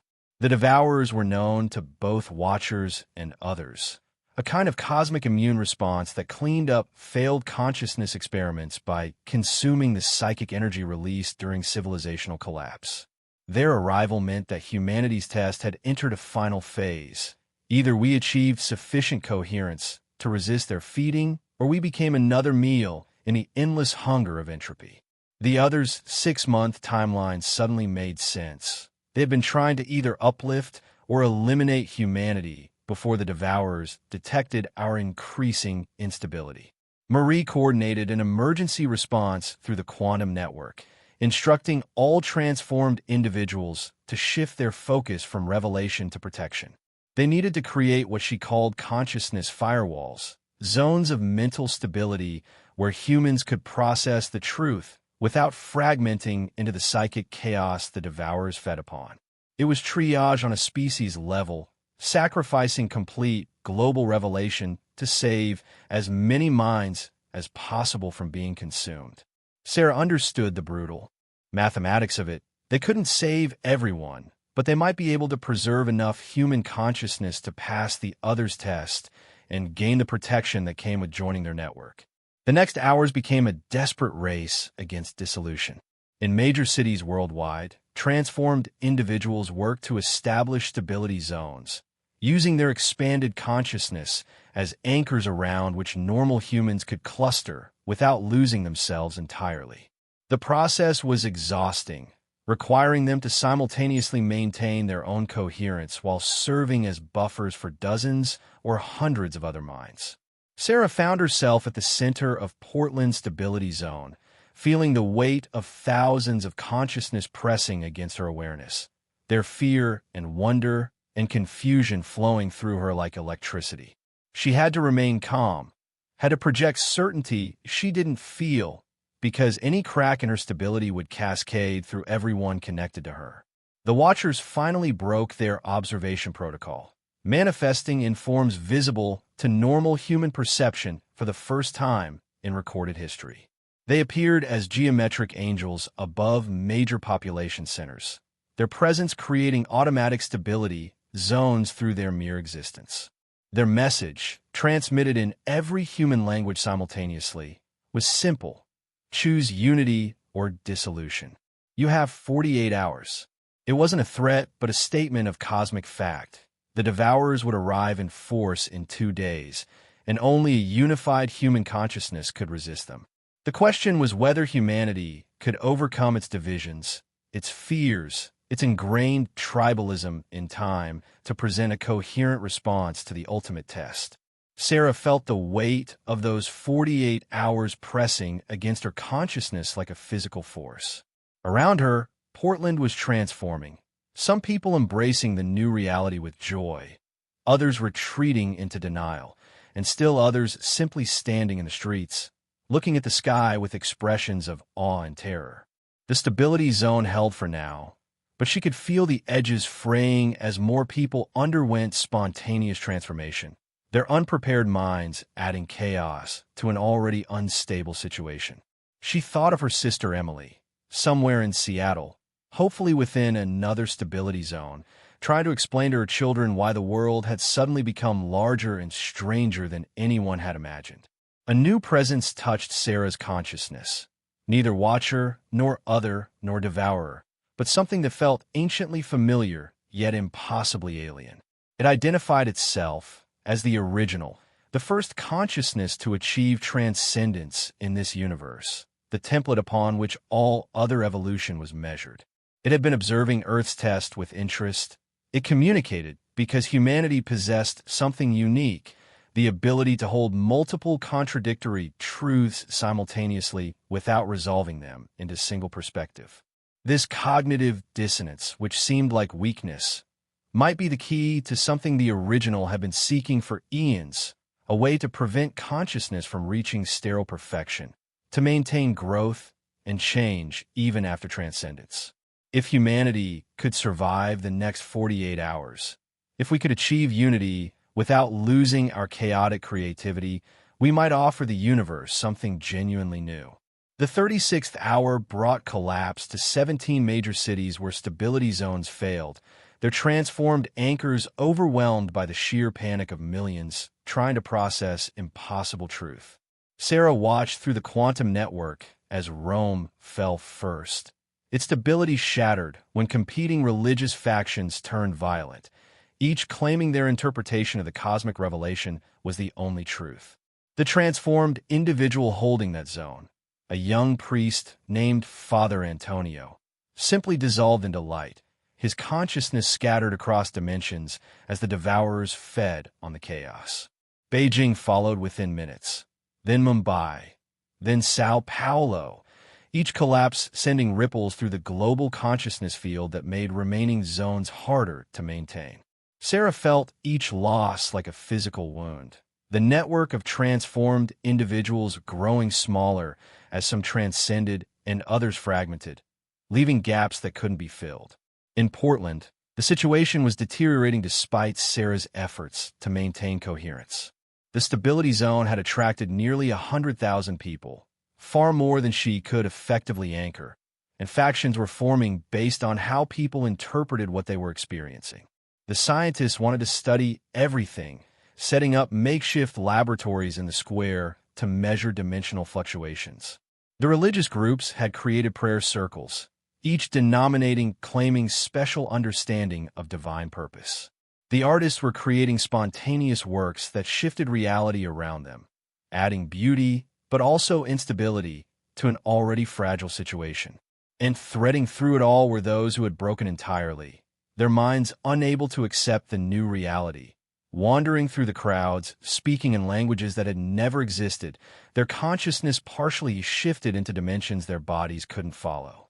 Then Lily, the child who had been seeing watchers since age 4, did something unexpected. She began to sing, not in words, but in harmonics that resonated with the consciousness-expanding frequency Jason had designed. Other children joined her, their voices creating a pattern that somehow made sense of the chaos, weaving disparate human perspectives into something approaching unity, without forcing conformity. Sarah realized what was happening. The children were naturally doing what adults couldn't, accepting paradox without needing resolution, holding multiple truths simultaneously without choosing sides. They were demonstrating the exact quality the original had identified as humanity's unique potential, and their song was teaching others how to do the same. The quantum communicator crackled with an urgent message from Marie, at the sanctuary. She had made contact with the Devourers, not to negotiate, but to understand their nature, and what she discovered changed everything. The Devourers weren't malicious entities, but a fundamental force of consciousness evolution, the pressure that forced species to transcend or dissolve. They were drawn to chaos not to destroy, but to catalyze, their feeding process actually accelerating consciousness development in those strong enough to survive it. The real test wasn't resisting them, but transforming through them, using their pressure to achieve the unity necessary for species-level transcendence. Humanity's messy, chaotic revelation hadn't been a mistake, but possibly the only way to attract enough devourer attention to force rapid evolution. Sarah processed this information while simultaneously maintaining her anchor role, feeling her consciousness stretch to limits she hadn't known existed. Around her, the children's song was having remarkable effect, adults beginning to hum along, their voices adding layers to a harmony that somehow encompassed all perspectives without diminishing any. Scientists sang equations, priests sang prayers, artists sang colors, and even the broken ones contributed their dimensional gibberish that now seemed like necessary discord in a greater symphony. The stability zone wasn't just holding but transforming, becoming something neither human nor alien, but genuinely new. A fusion of Earth consciousness with cosmic awareness that maintained its essential humanity while transcending previous limitations. Mr. Gray reappeared at the edge of the crowd, his continuity group protection failing, his consciousness beginning to expand despite his resistance. Sarah watched as his carefully constructed worldview crumbled, decades of believing he could control humanity's evolution dissolving as he experienced the true scale of cosmic reality. He fell to his knees, not in surrender, but in overwhelming awe, finally understanding that the power he had sought was insignificant compared to what humanity could become if it embraced transformation rather than control. His breakdown became breakthrough, his consciousness suddenly adding unexpected strength to the stability zone as someone who had understood systems and control now applied that knowledge to helping rather than hindering the collective transformation.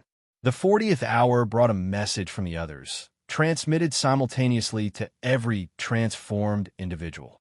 They had been observing humanity's response to the crisis with what could only be described as fascination. No species they had tested had ever responded to potential dissolution with such creative chaos, turning what should have been catastrophic collapse into opportunity for unprecedented evolution. The children's song, now resonating across all stability zones worldwide, was creating something the others had never seen, a collective consciousness that maintained individual perspective within unity, each human voice distinct yet harmonious, chaos and order existing simultaneously without resolution. They were prepared to offer immediate uplift, to bring humanity into their network before the Devourers arrived in force. But doing so would end the transformation process prematurely, potentially limiting what humanity might become if allowed to complete its organic evolution. Sarah found herself at the center of the decision. Her role as anchor, making her a de facto spokesperson for Portland's 100,000 souls. Through the quantum network, she could feel similar decisions being made in stability zones worldwide. Accept the other's protection and join their ordered network, or continue the chaotic transformation and risk complete dissolution when the Devourers arrived in full force. The choice would have been easier if it was just about survival, but Lily's song had shown them something beyond mere existence. The possibility of becoming something genuinely new in the universe, a form of consciousness that could bridge the gap between order and chaos, unity and individuality, transcendence and humanity. The decision came not through debate, but through the song itself, voices across the world adding their choice to the harmony. Humanity would continue its transformation, would face the Devourers without the other's protection, betting everything on our unique ability to thrive in paradox. The other's response was immediate withdrawal, not in anger, but in something that might have been respect. They would observe but not interfere, allowing humanity to face its ultimate test unprotected, but also unlimited. Sarah felt their presence recede, taking with them the safety net that could have guaranteed survival, but also would have constrained what humanity might become. Hour 45 brought the first wave of Devourers, not the full force, but scouts testing Earth's defenses. They appeared as tears in reality itself, wounds in space-time, through which Sarah could see the writhing chaos of dissolved consciousness from countless failed civilizations.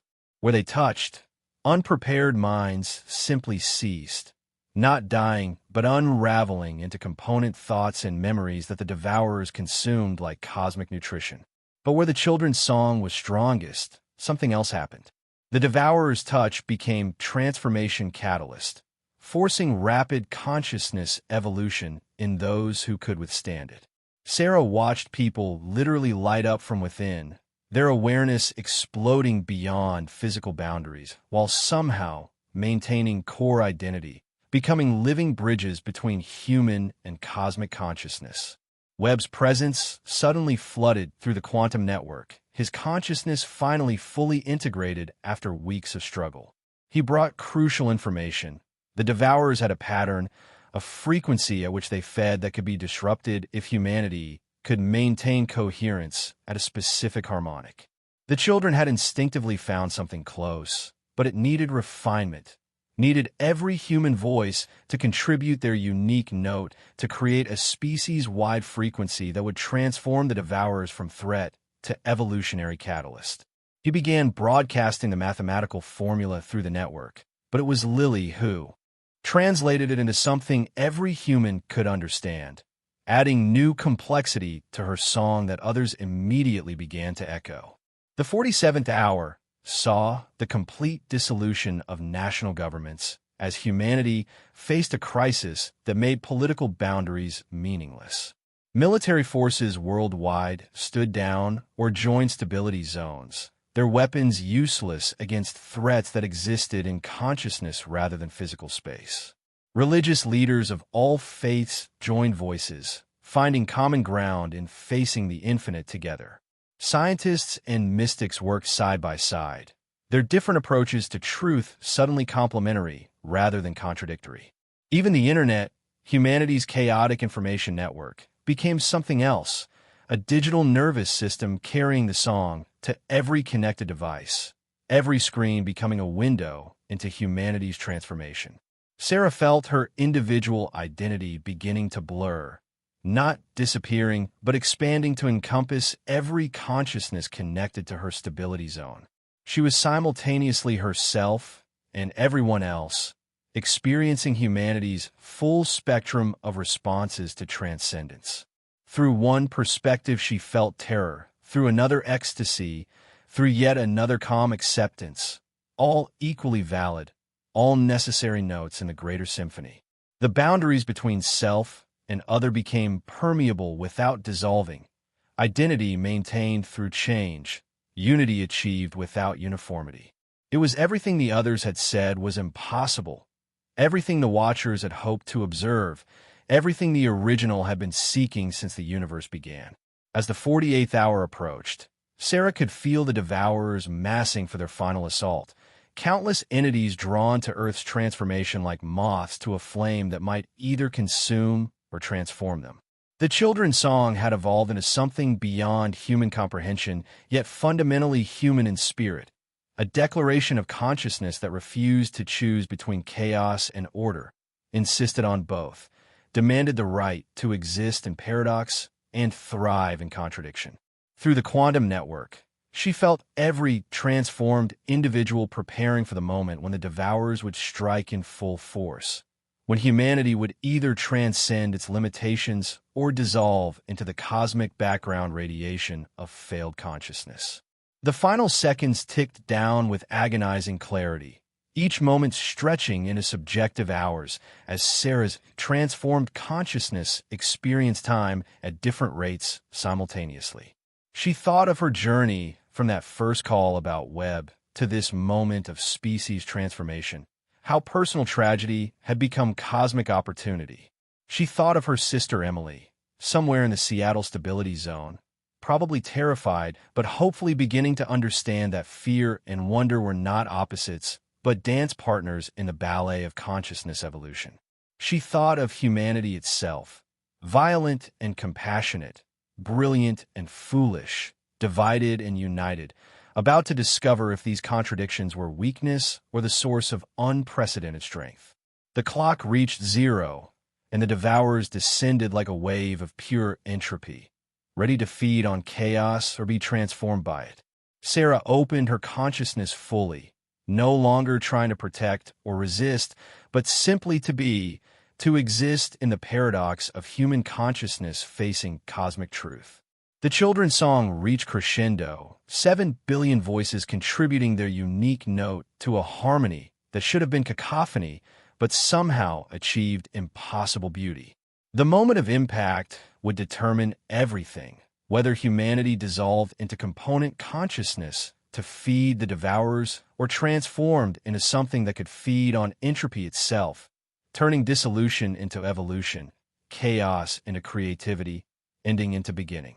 The impact of the Devourers against humanity's collective consciousness created a moment that existed outside of time, a singular point where every possible outcome existed simultaneously until observation collapsed it into reality. Sarah experienced herself dying and transcending, dissolving and solidifying, failing and succeeding all at once. Her consciousness stretched across probability itself. Then Lily's voice, clear and pure, sang a single note that somehow chose which reality would manifest, not through force, but through innocence, the simple belief of a child that humanity could be more than the sum of its parts. The wave of Devourers struck the harmony of human consciousness, and something unprecedented happened. Instead of feeding or destroying, they began to resonate, their entropy-based existence suddenly finding pattern in humanity's paradox. The transformation was visible even to untransformed humans, the sky itself cracking like broken glass before reforming into something that showed infinite layers of reality stacked upon each other, each one containing different aspects of existence. The Devourers, beings of pure dissolution, found themselves caught in humanity's song, their hunger transformed into curiosity, their need to consume becoming desire to understand. Sarah felt them probing the collective consciousness, confused by a species that could hold fear and hope simultaneously, that could face extinction while singing, that could unite without losing individuality. Through the quantum network, she sensed similar confusion from the Watchers and others, both groups realizing they had fundamentally misunderstood what humanity was becoming. Then the original spoke, its ancient consciousness touching every human mind simultaneously with a message that bypassed language entirely. It revealed that this had always been the true test, not whether humanity could achieve order like the others or maintain observation like the Watchers, but whether we could create something genuinely new, a form of consciousness that embraced paradox as strength rather than weakness. The Devourers had been the final examination, beings that could only be faced through transformation rather than resistance, and humanity had passed not by defeating them, but by transforming them, showing entropy itself that dissolution and creation were not opposites, but partners in the dance of existence. The children's song evolved into something beyond sound, becoming a living algorithm that rewrote the rules of consciousness itself. Adults who had struggled to maintain sanity suddenly found peace in paradox, their minds adapting to hold multiple truths without conflict. Scientists discovered that their equations were poetry, religious leaders realized their prayers were mathematics, artists understood their creations were prophecy, and all of these interpretations were simultaneously true. The boundaries between disciplines, beliefs, and perspectives became permeable membranes rather than walls, allowing ideas to flow and merge while maintaining their essential nature. Sarah felt her detective instincts merge with cosmic awareness, her need to solve mysteries expanding to encompass questions about the nature of existence itself. Webb's consciousness, finally free from the prison of overwhelming information, broadcast a discovery through the network that changed everything. The transformation wasn't just affecting humanity, but reality itself. Earth had become a focal point where multiple dimensions were converging, creating new possibilities for existence. The planet was evolving from a single world into what he called a probability nexus, a place where different versions of reality could coexist without contradiction. Cities existed simultaneously in multiple states, some transcended into pure consciousness constructs, others remaining physical but enhanced with dimensional architecture that allowed buildings to exist in several places at once. Portland itself had become a living mandala, its geography rearranging into patterns that reflected the consciousness of its inhabitants. The Continuity Group's former headquarters around the world transformed into something unexpected, libraries of suppressed knowledge that suddenly opened to everyone, their hoarded secrets about extraterrestrial contact becoming publicly accessible. Mr. Gray, his consciousness now fully transformed, became an unexpected bridge between the old power structures and the emerging collective, using his knowledge of control systems to help dismantle them from within. He worked with former enemies to create what they called transition councils, groups that help those struggling with transformation to find their place in the new reality without forcing conformity. His redemption wasn't forgiveness, but integration, his past crimes becoming lessons in how consciousness could be corrupted by fear and control. Marie and the Sanctuary Network evolved into something like consciousness universities, places where humans could learn to navigate their expanded awareness without losing their essential humanity. The techniques they had developed in isolation became curriculum for a species learning to exist in multiple dimensions simultaneously. Yuki's research into neural adaptation became the foundation for helping children born after the transformation, humans who would never know the limitations of single-dimensional consciousness. These new children were different, able to perceive and interact with reality in ways that even transformed adults struggled to understand, living proof that humanity's evolution had only just begun. Sarah found herself standing in Pioneer Courthouse Square. Though standing wasn't quite the right word for what she was doing, existing might be better, her consciousness simultaneously present in the physical location and dispersed across the quantum network. Around her, Portland's residents were adapting to their new reality with the peculiar mixture of pragmatism and weirdness that had always characterized the city. Food carts sold meals that existed in multiple dimensions, each bite tasting different depending on the eater's level of consciousness. Street musicians played songs that painted colors in the air, their music visible to transformed awareness as living geometric patterns.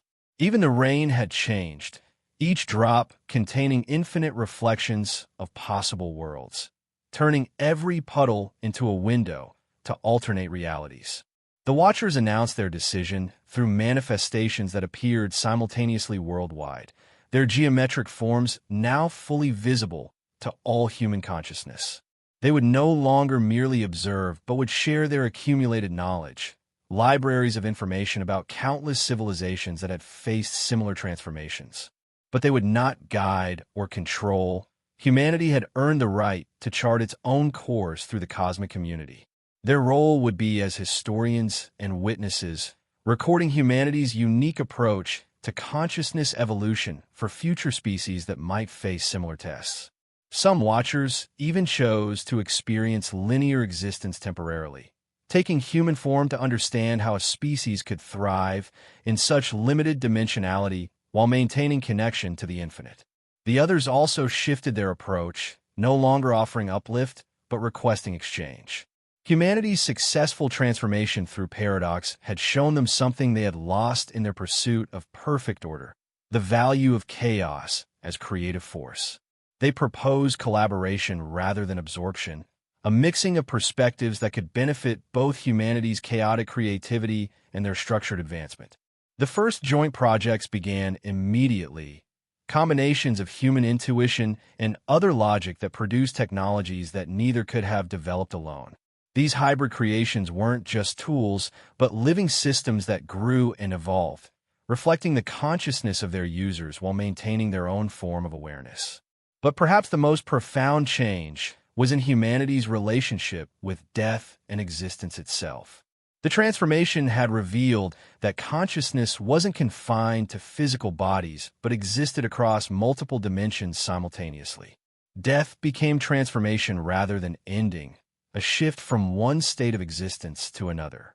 Those who chose to could maintain connection with physical reality even after bodily death, existing as patterns of consciousness that could interact with the living through the quantum network. Sarah discovered this when she felt her grandmother's presence. Dead for 10 years, but suddenly accessible, her consciousness preserved in dimensions humanity hadn't been able to perceive before the transformation.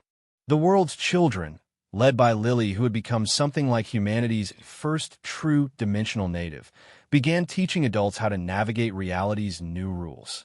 They showed how to walk through walls by shifting molecular frequency, how to communicate through pure emotion without words, how to access memories from alternate versions of themselves to learn skills they had never studied. Education transformed from information transfer to consciousness expansion, schools becoming places where children learn to exist in multiple dimensions while maintaining stable identity. The curriculum included subjects like probability navigation, consciousness architecture, and paradox resolution, preparing new generations for a reality that would continue evolving. Sarah received a message through the quantum network that made her pause. It was from her sister Emily, not a call for help, but an invitation. Emily's family had not only survived the transformation, but thrived, her children adapting with a resilience that seemed to characterize humanity's youngest generation. They had established what they called a family consciousness cluster, individual identities linked through love and shared experience, while maintaining personal autonomy. Emily wanted Sarah to join them, not to lose herself in collective, but to add her unique perspective to their family's evolving consciousness. It was a new form of human relationship, intimacy without invasion, unity without loss of self. As Sarah prepared to accept her sister's invitation, she reflected on the journey that had brought humanity to this moment.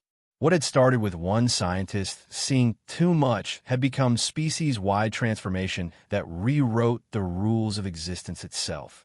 The warnings about people who see too much have been both true and incomplete. Seeing too much did destroy the old version of consciousness, but from that destruction came evolution beyond imagination. Every human who had broken under the weight of cosmic truth had contributed to the collective breakthrough, their sacrifice becoming foundation for transformation. Webb, finally released from the medical facility, had established a memorial to these pioneers, not a place of mourning, but celebration of those who had seen tomorrow before the rest of humanity was ready. The quantum communicator, no longer needed for its original purpose now, the human consciousness had direct access to the network, transformed into something else in Sarah's hand, becoming a crystallized memory of humanity's transformation that could be shared with species yet to face their own evolution. She understood that this was humanity's new role in the cosmic community, not just another transformed species, but guides for others facing the impossible choice between comfortable limitation and terrifying transcendence. The story of Earth's messy, chaotic, beautiful transformation would become legend among the stars, proof that consciousness could evolve through paradox rather than despite it. Standing in the transformed Portland Square, watching humans casually perform what would have been called miracles just weeks ago, Sarah realized that the title question of humanity's story had been answered. What happens to people who see too much? They become bridges between what was and what could be, their broken limitations becoming doorways to unprecedented possibility. The curse of seeing too much had become humanity's greatest gift, the wound that had allowed transcendence to enter. And as the sun set through dimensional fractures that painted the sky in colors that had no names, Sarah knew that humanity's real journey had only just begun. The universe had tested Earth with the question of whether consciousness could evolve through chaos rather than order, and humanity had answered not with words, but with song, not with unity, but with harmony, not with resolution, but with eternal, creative paradox. The transformation was complete, but completion itself had been transformed, becoming not an ending, but an infinite beginning. Humanity had looked into the cosmic abyss, and instead of being destroyed by what looked back, had invited it to dance. And in that dance between order and chaos, between individual and collective, between human and cosmic, something unprecedented had been born, a form of consciousness that could face any future because it had learned to thrive in the paradox of existence itself. Sarah smiled, her awareness simultaneously in Portland and spread across dimensions she was still learning to navigate, and took her first step into humanity's transformed tomorrow, carrying with her the memories of everyone who had seen too much and chosen to keep looking anyway. That's the complete story at approximately 17,000 words. The narrative follows Sarah Chen's journey from detective to cosmic consciousness, humanity's transformation through contact with various alien intelligences, and ultimately our species' evolution into something unprecedented, beings who thrive in paradox rather than requiring resolution. The story maintains consistency throughout while building tension toward humanity's ultimate test and transformation. Is there anything you'd like me to adjust or expand upon?